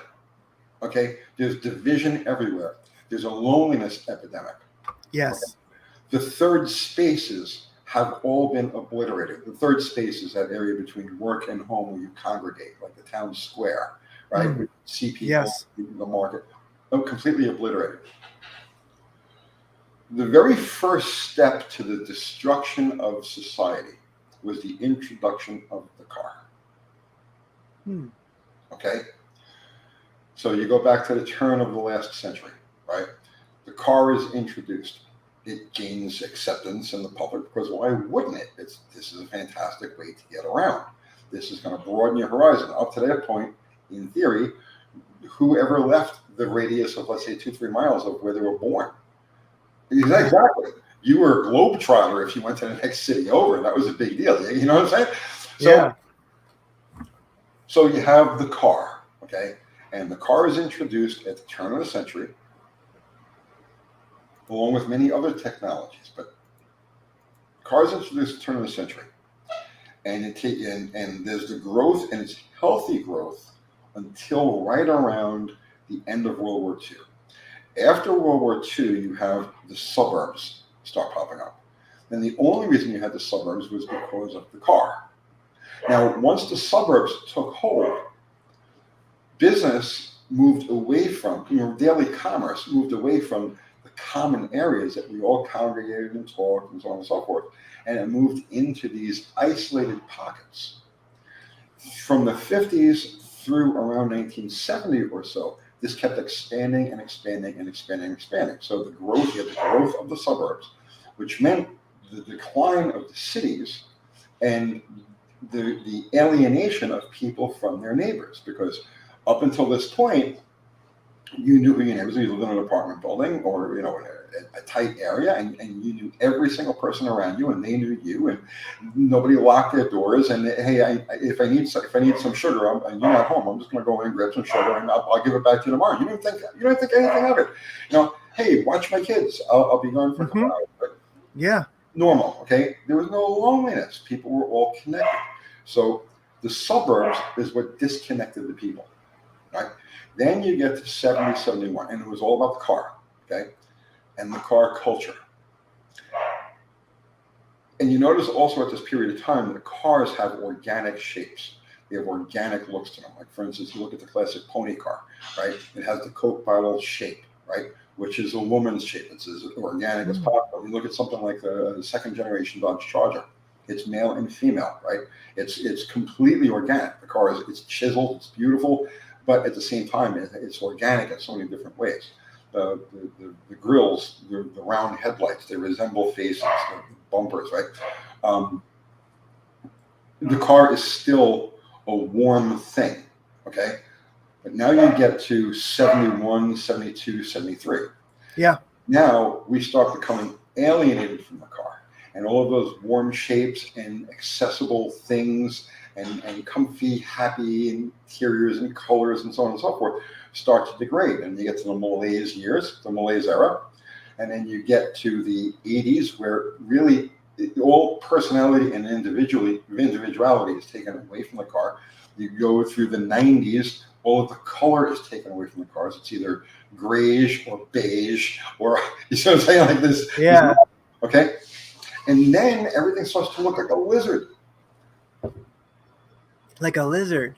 Yes. Look at any car that's out there today, except for the Jeeps. Look at any car. You see a lizard. You see a reptile. There's a reptile there. Every single one of them has a headlight that's shaped so that goes back on the side like a lizard's eye. This is, okay?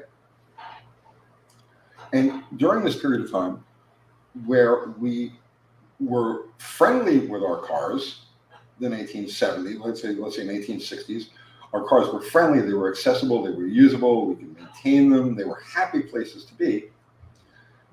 Beginning with the elimination of points, we started to become alienated from this machinery.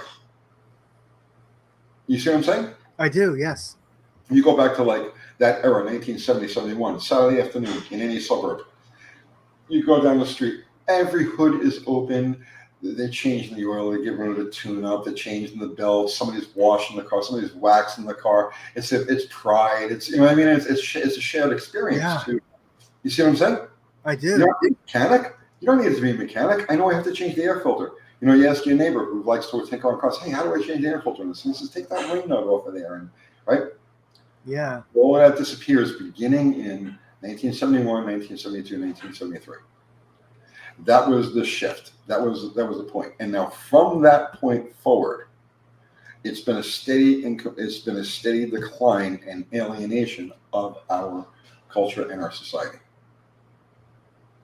Wow, that's really something.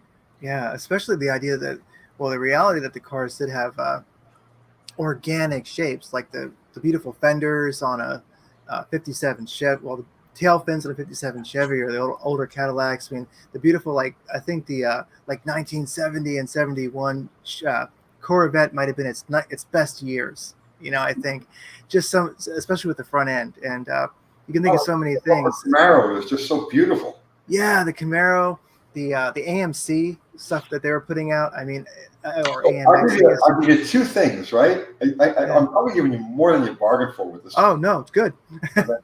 I'll give you two things that solidify my point. Okay. Yeah. Two things. What does an engine look like? Like if you draw a picture of an engine, what does it look like? Yeah, big picture, it's a V. I mean, when I think of a V8, you know, or of a small block Chevy. Let's just call it a small block Chevy. Yeah, it's right? a V. Yeah, it's a generic V8, round air cleaner on the top. Okay, the generic picture of an engine. Okay, when was the last time engines looked like that? Oh wow, mid 70s. I would guess. If the engine light goes on in your 2024 car, what is the picture of? Just a light. Yeah, it doesn't work. Yeah. What's the picture? What's the illustration that shows you need to check the engine? An idiot light, I guess you could say. Or picture a check engine light. It's a picture of an engine, and the engine is a generic 1970s engine. Oh, wow. Okay, yeah. An engine hasn't looked like that in forever. It hasn't looked like that in 50 years.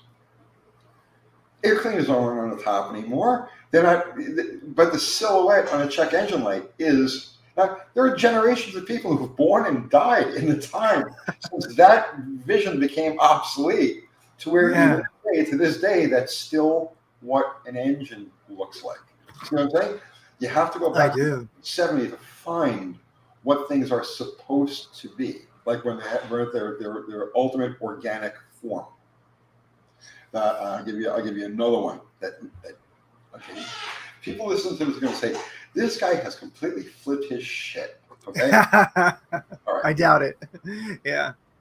The slingshot dragster. Mm. Okay. So this is a device that existed for approximately 10 years.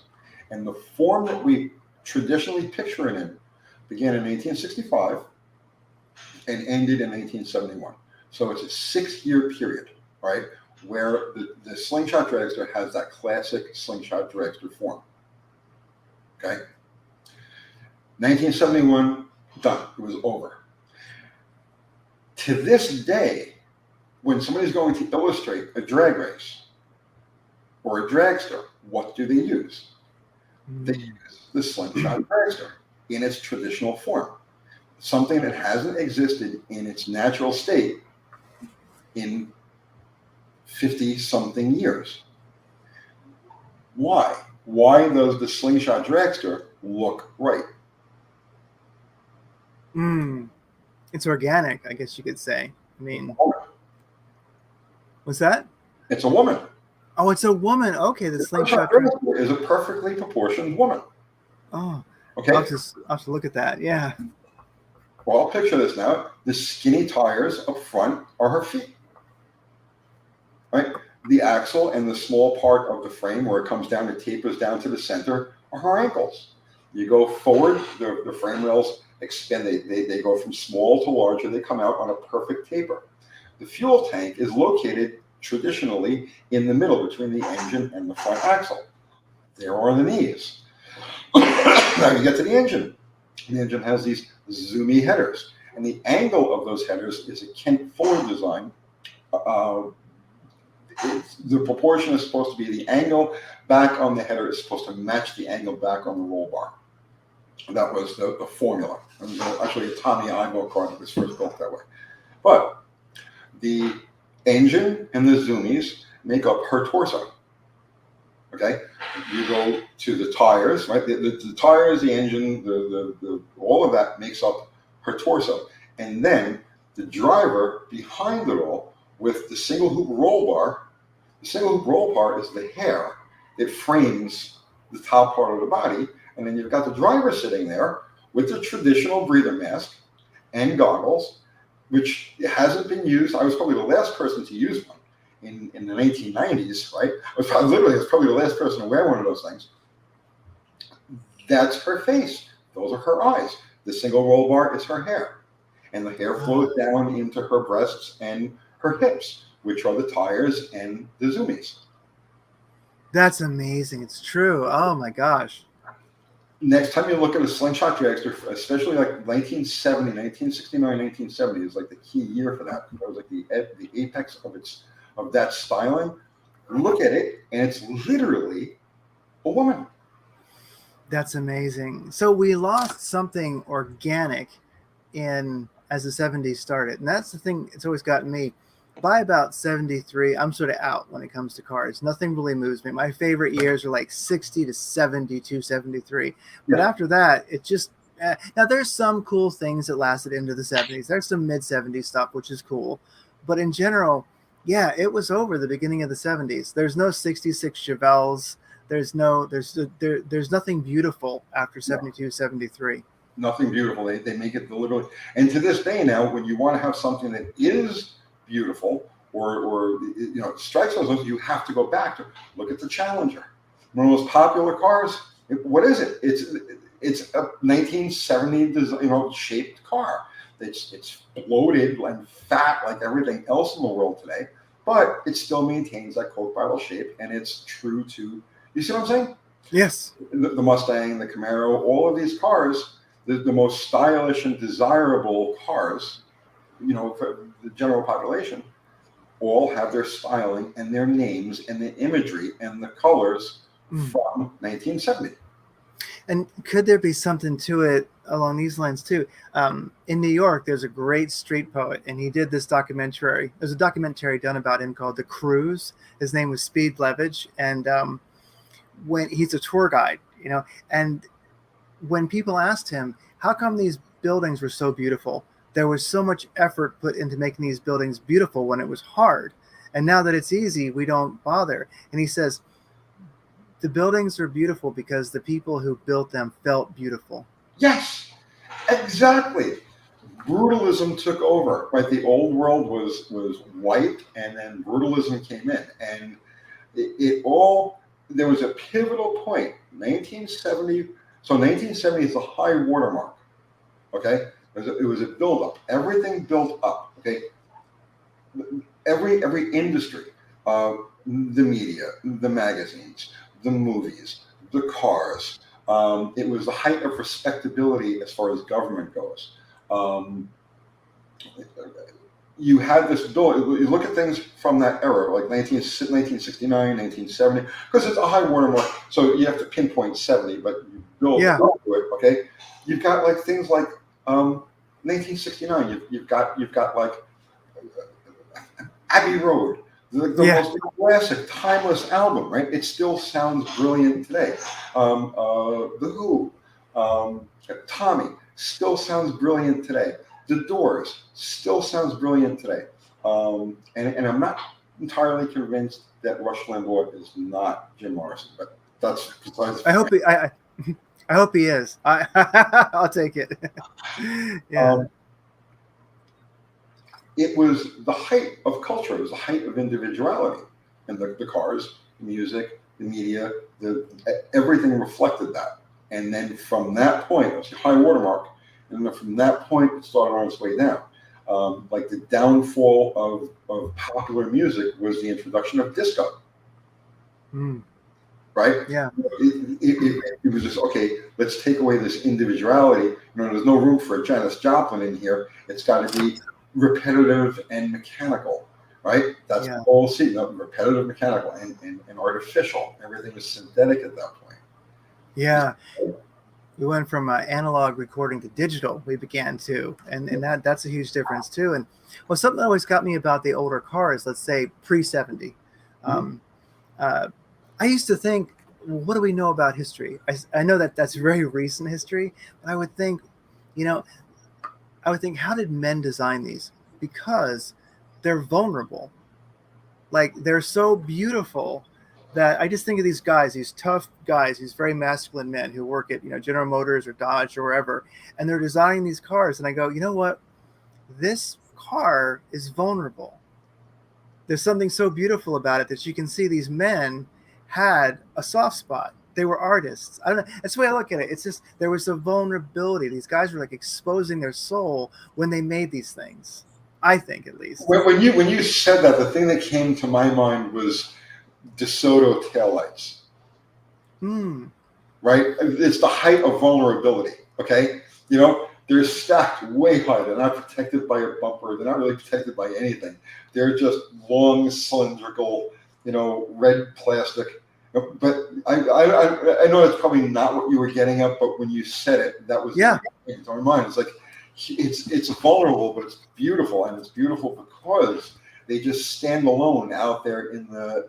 I don't know if that makes any sense or not. No, it makes total sense. Yeah, well, I was thinking, here's a great T-shirt design idea. You could have a set of points and have a come and take it. Out of my clenched dead fist, right? Yeah. Or come and take it.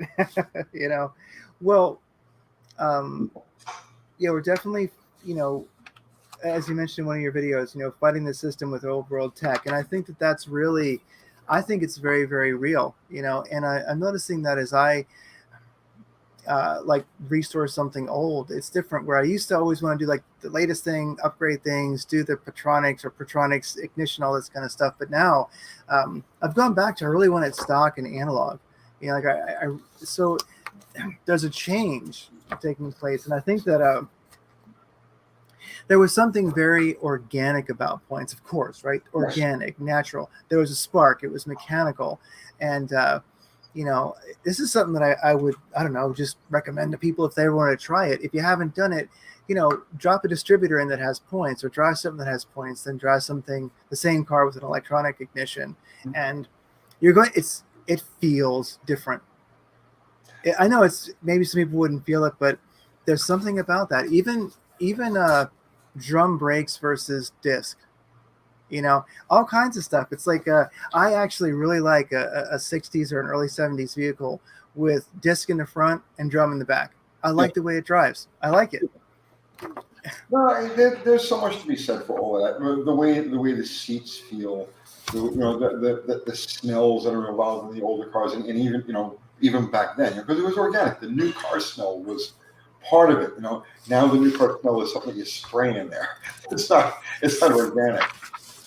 Yeah, the cars of that era, and like from a value, from a value standpoint, going like way into the future after We're Dead. Okay.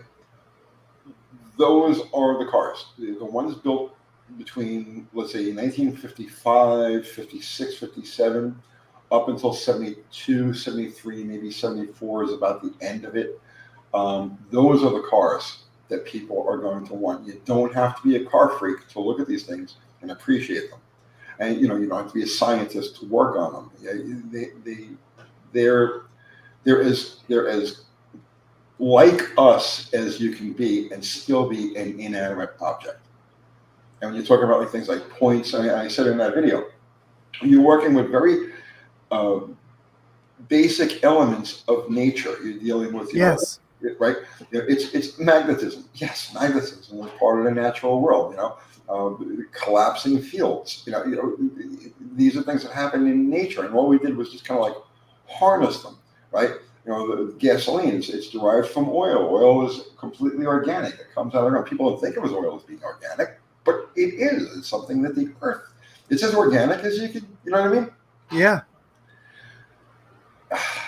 And we've perverted all of that. We've alienated ourselves from our machinery. And now we don't even get to feel the click when we turn on the wipers. It's a touch screen thing. Yeah.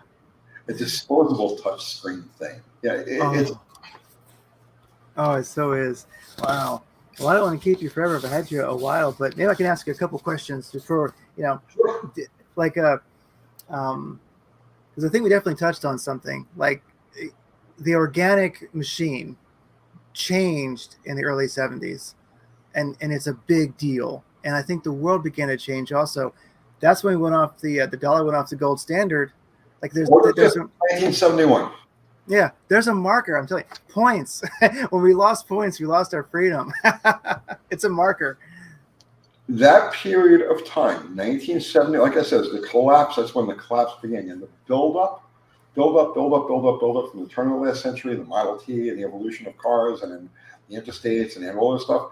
And you had a build up, power of the individual, and then beginning 1970, 71, you had the decline, and then the alienation of the individual from not only his machinery, but his society and his family and his friends and everything else. And it's so true. That's where we are today.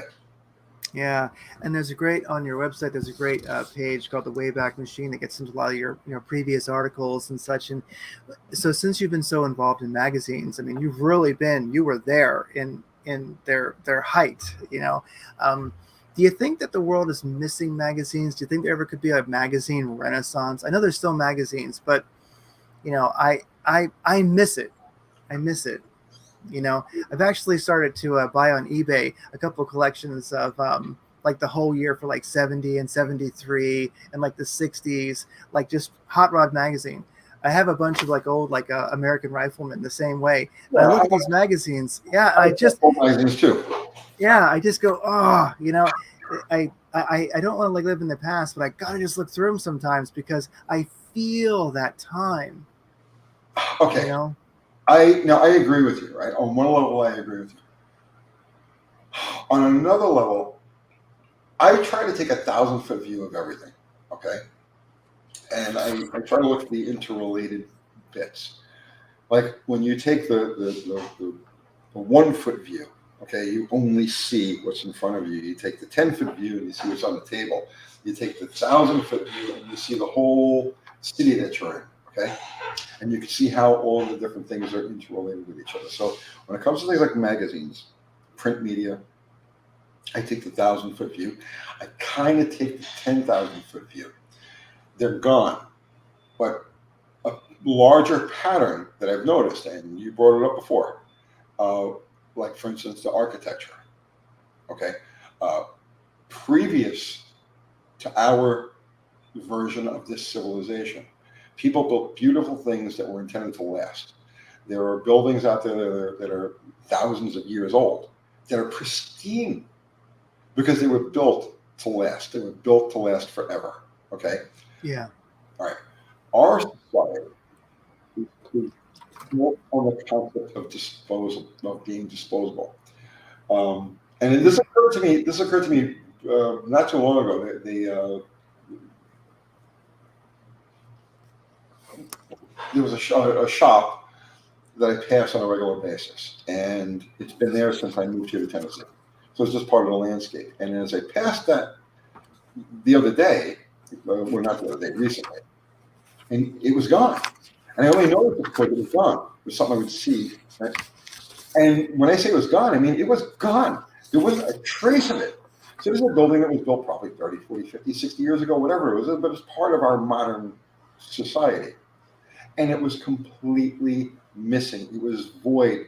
They took it down and they carted it off like it was never even there. It was disposable. And our current society is disposable. Like, there won't be any trace of anything that I've done on YouTube in 20 years, if that. 30 years, 50 years, no trace of it. But there also won't be a trace of the house that I'm in. There won't be a trace of the shopping center that's down the street. There won't be a trace of the supermarket that's over there, because it's all disposable and it's all intended to be swept away. Yeah. Just like the cars today, they're disposable. Everything is disposable. And I'm kind of okay with that, because we've reached a point of perversion in our culture that we really should not be allowed. Future generations should not have influence from what we do today. So I'm completely okay with everything that's in our world being wiped out. I know that sounds, but that's how I feel about it. It makes sense. There's probably more than one version of it, but those shows like After They're Gone or After Society's Gone or something like that, and it shows what a city or a building would look like, and you realize that even a modern building, which looks pretty substantial, 100 years, you couldn't even find it. It's amazing. It truly is. And so, one thing I wanted to touch on before we go is just another thing or two. One is a community of valuable people. And there was a video that you did, watch The One True Secret to Success with Cars and Everything Else in Life. And it was about the guy whose car broke down, and then a series of incidents, and the community helped him. And I was just thinking, because I just recently got back into working with plastic vehicles, and already just into it a few months, I have met the best people I've ever met in Arizona. And I would say that, like, when it comes to that, like, prepper mentality, which is, it's a lot of things, but mechanics will be here after the fall, and then we'll rebuild everything. And at the same time, that community, like that number one prepper item, really, I think is that community. Because I've met people that, I was just rebuilding the front of the engine and the distributor gears. I guess on AMC, it's good to replace them if they're worn at all. It's kind of a wear item. Anyway, somebody just said, I think I have an extra pair. Let me see. And he dropped them off. And that's $200 in gears. And he just goes, I want to see you do well. I want to see your truck run. Yeah. That's a common theme. Unfortunately, we're not all like that, but that is a common theme. I give away stuff all the time. I just, here, can you use this? You know what I mean? I'm fortunate that YouTube pays my bills. I make a good living off of this. So I don't have to really sell things. I can give them away. If I didn't have this, then yes, of course, I have to sell things to just replace, keep the currency going, right? But yeah, I'm more than happy to give something to somebody who's going to actually use it, rather than let it just sit around and collect dust or try to milk a couple of hours out of it. And I think it's not the prevailing mentality in our culture, but it's a strong part of it. Yeah, it might be one of the best bets in finding it.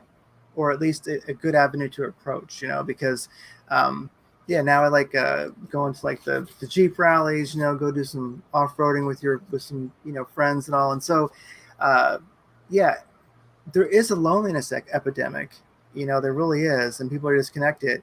And I just find that the at least so far, the classic car culture, or any hot rod culture, I know some of it's toxic and not so great, but when you look at the possibilities out there to actually have a community of people, it's at least one worth exploring.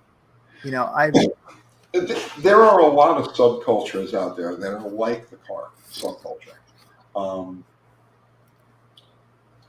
It's just a community of people that identify with each other, or identify, it's hard to actually quantify it, but it's not just a car thing. It's good that you found it in the car thing. Some people find it in motorcycles. Some people find it in music. Some people find it in, actually I find it more in motorcycles than I do with cars, right? Like there's the biker wave. You know what I mean? So I know the Jeep people have their wave, right? But there's the biker wave. Oh yeah, the two fingers, right? Yeah. And it's like what you do is you tell that person keep two wheels on the ground, right? It's like take that. Okay. So I find that there's more community, more camaraderie amongst motorcycle people, probably because there's just the inherent risk. You know what I mean? Like, there's a good chance that, before this is all over, one of us is going to get snuffed doing this, right? So, and it's the same thing I'll go with drag racing. You have the same basic camaraderie with drag racing. But in subcultures, you'll find that in any subculture, there's that camaraderie that you don't find unless you're part of this collective, unless you vibe with these people. The problem with the way things are today is, yes, I have 370,000 or so people that would gladly be my friend, except they're far away. And yes. if it was to disappear tomorrow, you know what I mean? I don't know any of them. It's like, so it's almost like, I don't want to say it's wasted effort. It's not wasted effort, and this is a good business. It's my business. I enjoy connecting with people and all that. But at the same time, it's like a false society. It's like a false. Does that make any sense? Oh, it does. It does completely. Yeah, it does. Like you and I can sit every night for the next month. Okay, not on this thing, but just talking about life in general and how we identify with things that we do, and swapping stories and all this other shit. We guys have the greatest time. Okay, but the grid goes down or whatever happens, and it's like you are a total stranger. We will never cross paths. I'll never be able to help you. You'll never be able to help me. We'll never be able to share anything because we're only connected by this thing that doesn't really even exist. No, it's very true. Yeah. Well, hopefully, maybe before the reset, maybe communities will start forming, because I do notice how it's fun to see where people are moving. Like a lot of people are going to Eastern Tennessee. A lot of people are going here, going there. So I think that I'll just call it like the our natural intuition, which is both physical and spiritual to me. And it to me, there's a natural intuition for those who are awake, those who can feel it. They're moving to certain places. You are so dead on with that. Okay, so I'm in Nashville. Okay, so within the last few years, Nashville has become, or this general region has become a magnet for creatives. Now, it's not that we have a club that we all get together and it's like, hey, gang, let's make YouTube videos. No, it's not like that. But since I started doing YouTube 6 years ago, you've got Derek from Bicycle Garage. He's down in Lewisburg now, which is 40 miles down the road. You've got Cody, Whistle and Diesel. He's 20 miles from here going in that direction. You've got Sean from Bikes and Beards. You probably don't follow, but he's a substantial motorcycle YouTuber. He moved to Columbia, which is about 30 miles from here. So like this is now, I mean, none of us talk to each other, honestly. Do you know what I mean? Yeah. But this is, and I'm only just listing some off the top of my head, the bigger known channels. Okay. This area here is becoming a magnet for creatives. And it's not that somebody hung out a sign that said, go to Middle Tennessee and go there and make videos. No, it's just happening organically. So what Yeah. you said is exactly right. There are certain people or certain types of people that are being drawn or to certain areas, and this is where we're doing our thing. So it's very, very interesting because I see this all the time now. It's like it occurs to me on a regular basis. You have, and it's not just automotive media. It's not just YouTubers. You've got, oh God, who's that guy? Ben Shapiro. They moved over to Nashville, so you've got all of those people that are work in that organization that are all here now. Oh God, there's just so many, and it keeps growing and growing and growing and growing, and it's all people of a similar mindset. You know, we're all creatives, and here we are for no visible means. Yeah, but there's no coincidences, and so it's all absolutely on purpose. You know, and I think that I see it. You know, I see it. I know. And then one last thing is here's one between like the old organic and the new sort of sterile technology is I just call it like the rod of life. And you did a video, and one of them you were talking about the Teslas and getting trapped in them. You know, and you mentioned how, and this shocked me because I suspect it, but I didn't know. And so since the beginning of time, we've kind of had like the rod of life between like the door handle. Yes. And the door lock. Yes. Yeah, because you want to have a mechanical connection. Like I want a mechanical emergency brake or handbrake. Could be simpler. Yeah. Nothing could be easier. Nothing. And it makes sense. Yeah. Nothing could be cheaper to produce. Yeah. Right? Nothing could be easier to install or quicker to install on the assembly line. Nothing. Why would you do away with it? I know. What do you replace it with? Yeah, we've gone from like the rod of life to the switch of death, and like and so with it went, you know, society stopped thinking. That's a huge one to me. I look at that and just because you mentioned how many Tesla drivers know that that's the case, and to me, I'm like, no, I want power brakes, but I also want as close to a mechanic. I don't know how to. Electric steering. Yeah, that's crazy. It's completely. Oh, is it really? Insane. Oh, it's completely insane. Okay, so like last section of like tirade or soapbox, whatever you want to call it. Okay, we talked about things, concepts that turned out to be real. You know, like the Matrix or yeah. Okay, the most real thing of all is the zombie apocalypse. Okay? And I see this playing out everywhere, all the time. And the zombie apocalypse is just a metaphor for non-thinking beings. They go through the motions. They operate on reflex. They're only searching for their next meal, and they don't even know they're searching for it.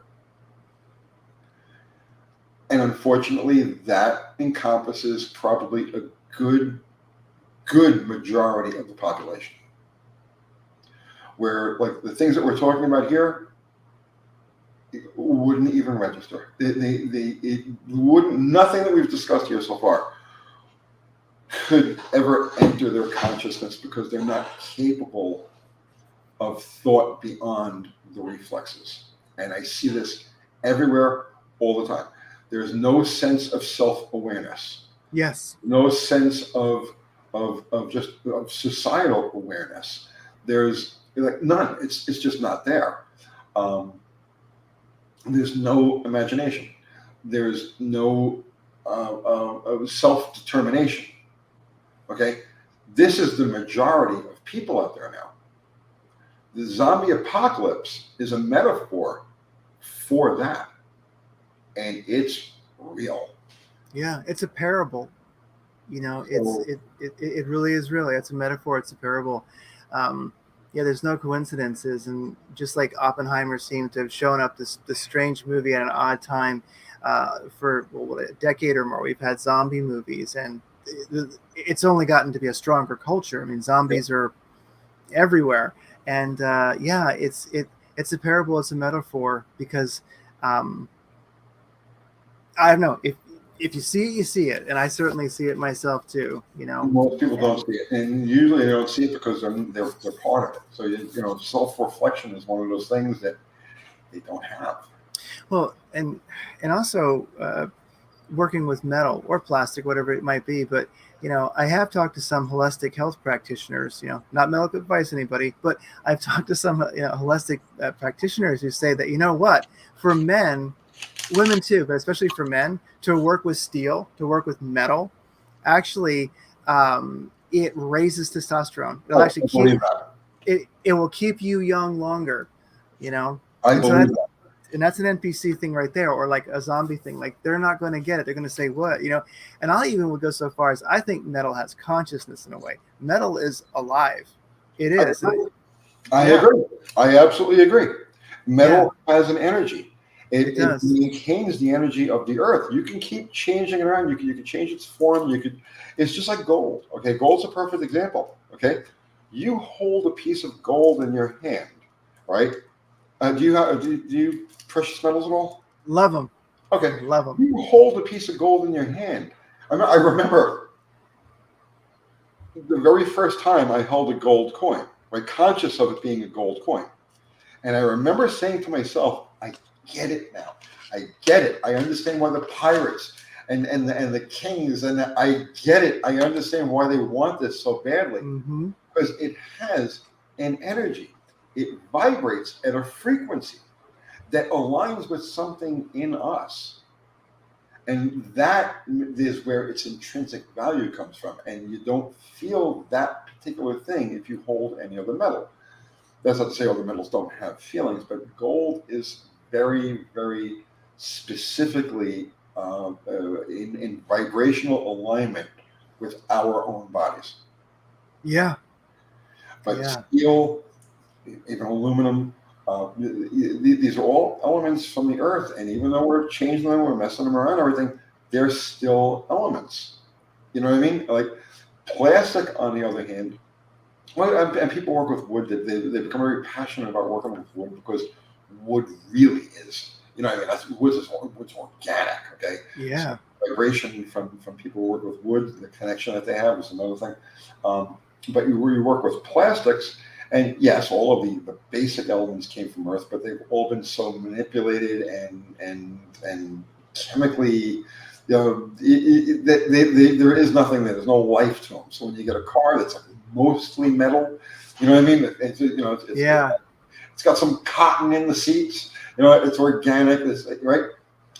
The stainless and the steel and you feel that. You can vibe with that piece of machinery. You get into a modern car and it's dead. There's some metal there, you know what I mean? Like you can, but overall, because it's most of it is plastic and styrofoam and just fakery in general, you don't feel that same vibe. It's not there, so you don't bond with the machinery. I totally get what you're saying.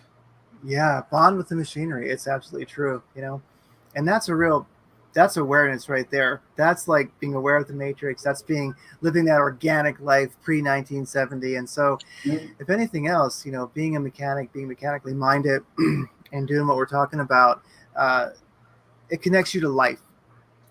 3 of my bikes are Harley Davidsons, right? They're sports.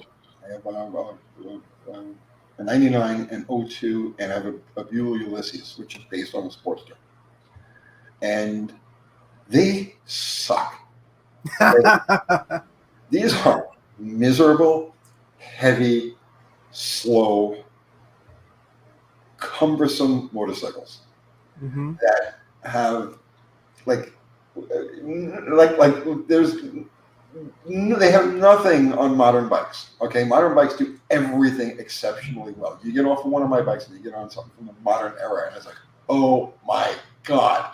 Nice. This is so smooth, so powerful, so precise, so light, so form-fitting, so everything that you want a motorcycle to be. But they have no soul. Right? The Harley Davidsons, my Sportsters, as much as they suck, and I will tell you up front, they suck. They ride like shit. They've got no power. They're inferior in every way, but they have the soul. Yeah. You see, there's more metal, thicker metal, and then you've got that connection to the engine, which sucks. It's an ancient. You know how they came about the traditional 45-degree Harley Davidson engine? No, how's that? 1903, they went into business and they were doing single cylinder motorcycles. One of the other companies came out with a V-twin. So what they did at Harley Davidson was they had enough room to just stick another cylinder behind the first one. And that's how the 45-degree V-twin came to be. It's not a natural arrangement. Like for instance, you take like a Ducati, like a 90-degree V-twin, or Yamaha is known for 70-degree V-twins. Very smooth, very powerful. Honda, 90-degree V-twins. Very smooth, very powerful, very well-engineered engines. But the Harley Davidson, that 45-degree V-twin, was just because it fit in the original. That was as much thought that was given to that design. Oh, look, we can get another cylinder right back here if we. And it creates an unnatural firing order that's not even. So there's like 270 degrees and there's 300 and whatever degrees, and so it's like boom, boom, boom, boom, boom, boom, boom, boom, and you get that traditional Harley Davidson, the potato sound. You get the vibration that goes along with that, but that vibration syncs up with the heartbeat. At certain RPM, the vibration of a Harley Davidson V-twin, that 45-degree V-twin, at certain RPMs, syncs up with the human heartbeat. So you've got the wow. Bump, bump, bump, coming from the motorcycle. You've got the same bump, bump, bump, bump, bump, bump, bump, bump, coming from your chest. They sync together, and that's where the Harley Davidson, the soul is. Oh, that's amazing. That's amazing. Wow. I don't take anything at face value. Oh, that's amazing. Well, and of course you have the harmonics of, so you've got your, it can be octave above, below, etc. But there's this whole range where it would resonate. If it's right, then it's going to resonate, and that'd be a really amazing experience. I like that. I love motorcycles myself. I don't have one right now, but I've ridden them. Well, I mean, I've always wanted to. You've got a 18436.572 V8, right? Yeah, that's another example. The 18436.572 firing order resonates with, it sounds right to us. Okay, it's actually animal sound that it's making. It's the friendly animal, so it's the growl from the dog, your pet dog. Okay, it's your pet bear, whatever it happens to be, the animal that isn't going to attack you. Well, that's its protective growl. Okay, that's why the V8, the 18436.572 V8, resonates with us. That's right. Just like what the slingshot dragster looks like, because you're looking at a woman. The 18436.572 V8 is the growl of a protective animal. And that's why when you go with a 4.7 swap or whatever it is, it doesn't sound right. And you, like flat plane motors, and like listen to like a new Mustang, right? Like the exhaust note from those things. It's it's actually a freaking unpleasant sound. The exact V8, you say, well, shit, it's a V8, it's a V8. No, depending on the firing order, it either resonates with you or repels you. And the sound that comes from modern, is a repellent. Wow, that's amazing. And so, and you think that was deliberate, that it was designed that way, or was that by chance or just a coincidence that was bound to happen? You said before, there are no coincidences. And there are too many things. There are too many what would appear to be accidental relationships, okay, that are found within the world of machinery and our relationship to machinery, certain machinery. There are just too many coincidences for it to be just purely coincidence. Is there intelligent design behind the machines that we're specifically drawn to? I can't say yes, but I'm not going to say no. Does that make any sense? Absolutely, yeah.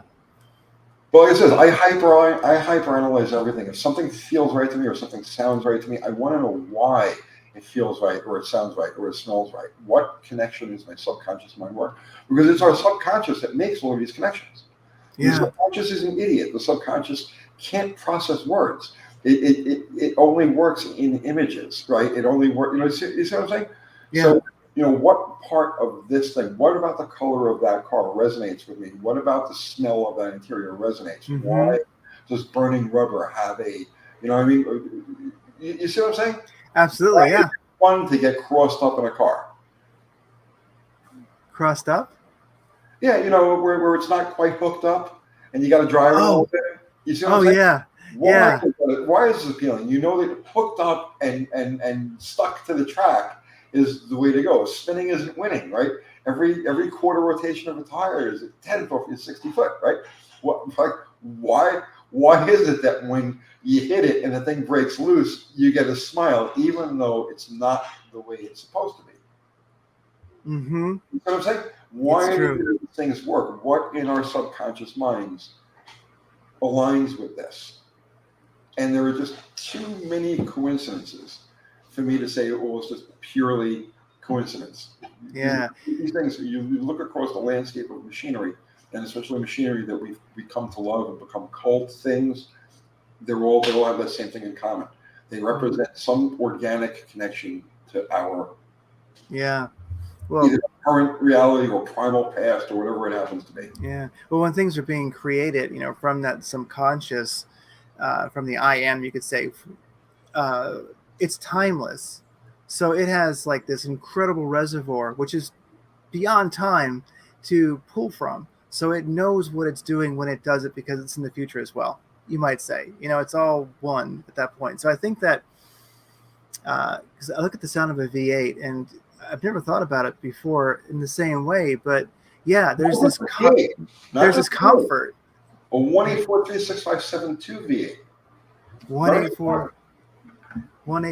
Okay. 1843657.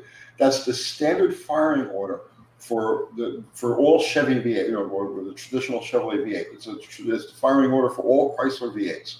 It's the firing order for Cadillacs, for Oldsmobiles, Buicks, Pontiacs. Ford played around with different firing orders, and that's why some Fords don't really have that sound. But then you get into the modern era, and you've got like the cross-plane crankshafts and stuff like that. All things that make power, right? The 1843657 firing order on a large plenum engine with a large plenum intake manifold is a distinct disadvantage because 3, 5, and 7 fire basically in sequence with each other and rob mixture from number 6, which is directly across. So there is an inherent deficiency in the 1843657 firing order, but it's the only one we really want. Yeah. You know what I'm saying? I absolutely do. Yeah. And it sounds so comforting. I think about it like who doesn't like the sound that you just feel good, that V8 sound, the feeling, and you can tell if it's running right or not. How do you tell if it's running right or not? When you're adjusting it, you feel it because it's in harmony with you. I mean, that's absolutely amazing. Yeah. I've always been a big fan of slow idle engines. I don't actually own one myself right now, but I've always enjoyed like flatheads and stuff, slow idle engines where you can get it down to like 400 RPM, 375 RPM, and you can watch the fan go like this. And if you put your hand on the motor, it's purring. Yeah. Cylinder going. And it purrs. I've always been a big fan of that. Actually, I'll be honest with you, I'm more attracted to that than I am to like crazy big horsepower. Oh yeah, I get it. Yeah. Like, why do we love seeing old engines run that have exposed valves and things like that? You just like it. You go, I just love watching this. I'm just gonna sit here and watch it run. Have you ever seen the Beast of Turin? No, I haven't. The Beast of Turin. Man. The Beast of Turin. The historical bits of it escape me right now at the moment, but it's an old race car. Okay. It was built in like 1909 or something like that, and it's like a 2,000 liter inline 4-cylinder. Okay, and this thing is huge by giant by enormous, like the size of the car. Okay, like the driver gets in it, and the driver looks like a little toy sitting in this thing. Okay, but there is a scene. Just look it up, right? Beast of Touring. There's lots of clips of this thing on YouTube. But there's this one scene where they're going to fire this engine up, okay? And it's got a hand crank at the front, okay? So the car's sitting there, and the guy walks up to it, and he grabs the crank, okay, and gives it a swing back, and he goes like this, like that, okay? And then he stands up and stands back, and this thing goes, it is just the most amazing thing. Like there's this delayed reaction from the time he swings the crank, and he has all the time to step back and stand up before it lights. And when it lights, wow. It's like the fury of God, right? Just the most amazing thing, you know. And it's little stuff like that I just get totally jazzed over. Oh no, I totally get it. I totally get it. Well, I've had you forever, and I want to keep this. Yeah, I don't want to keep you. Yeah, I don't want to keep you all night. You know, want to hopefully you'll come back again, because this is a place where Tony can get. You know, this is where you can talk about all the crazy stuff that's just too crazy for Uncle Tony's Garage. Crazy stuff. yeah. Well, crazy stuff. Well, now that you know, you can like save up the crazy for some time in the future. We'll get together again. You can just let it, let the crazy out. I'd love to do this again if you ever want to have me. Absolutely. 60 minutes and it flew. Oh, I know. It's hardly any time passed at all. Well, is there anything anything you want to throw in there before we go? That if nothing comes to mind, that's fine. Just any last words of? Not really. I talked way too much tonight. Oh no! It was great, and next time we'll strive. So this was like that baseline run. Next time we'll go for a higher level of craziness. This was. Dude, you lead, I'll follow. You know what I mean? I really have no shame or pride. That's all gone. So it's like you lead, I'll follow. I really I'll talk about anything. That sounds great. Well, thanks so much for being on. This is radiantcreators.com. You'll find everything there. And then Uncle Tony's Garage, you'll find that on YouTube if you search for it. Everything will be in the show notes. I mean, you can just click there. I'm going to go to the comments of the latest video, and people are going to be cursing me out for the stuff that I talk about. And like I say, I'll put this up where you guys can get it if you want to post it on your channel. That's absolutely great. Yeah, and all right, well, you take care. I'm going to end the stream, and it's been great. Thank you so much. Thank you, Craig. I had a lot of fun. This is good stuff. Good night, brother, man. Bye.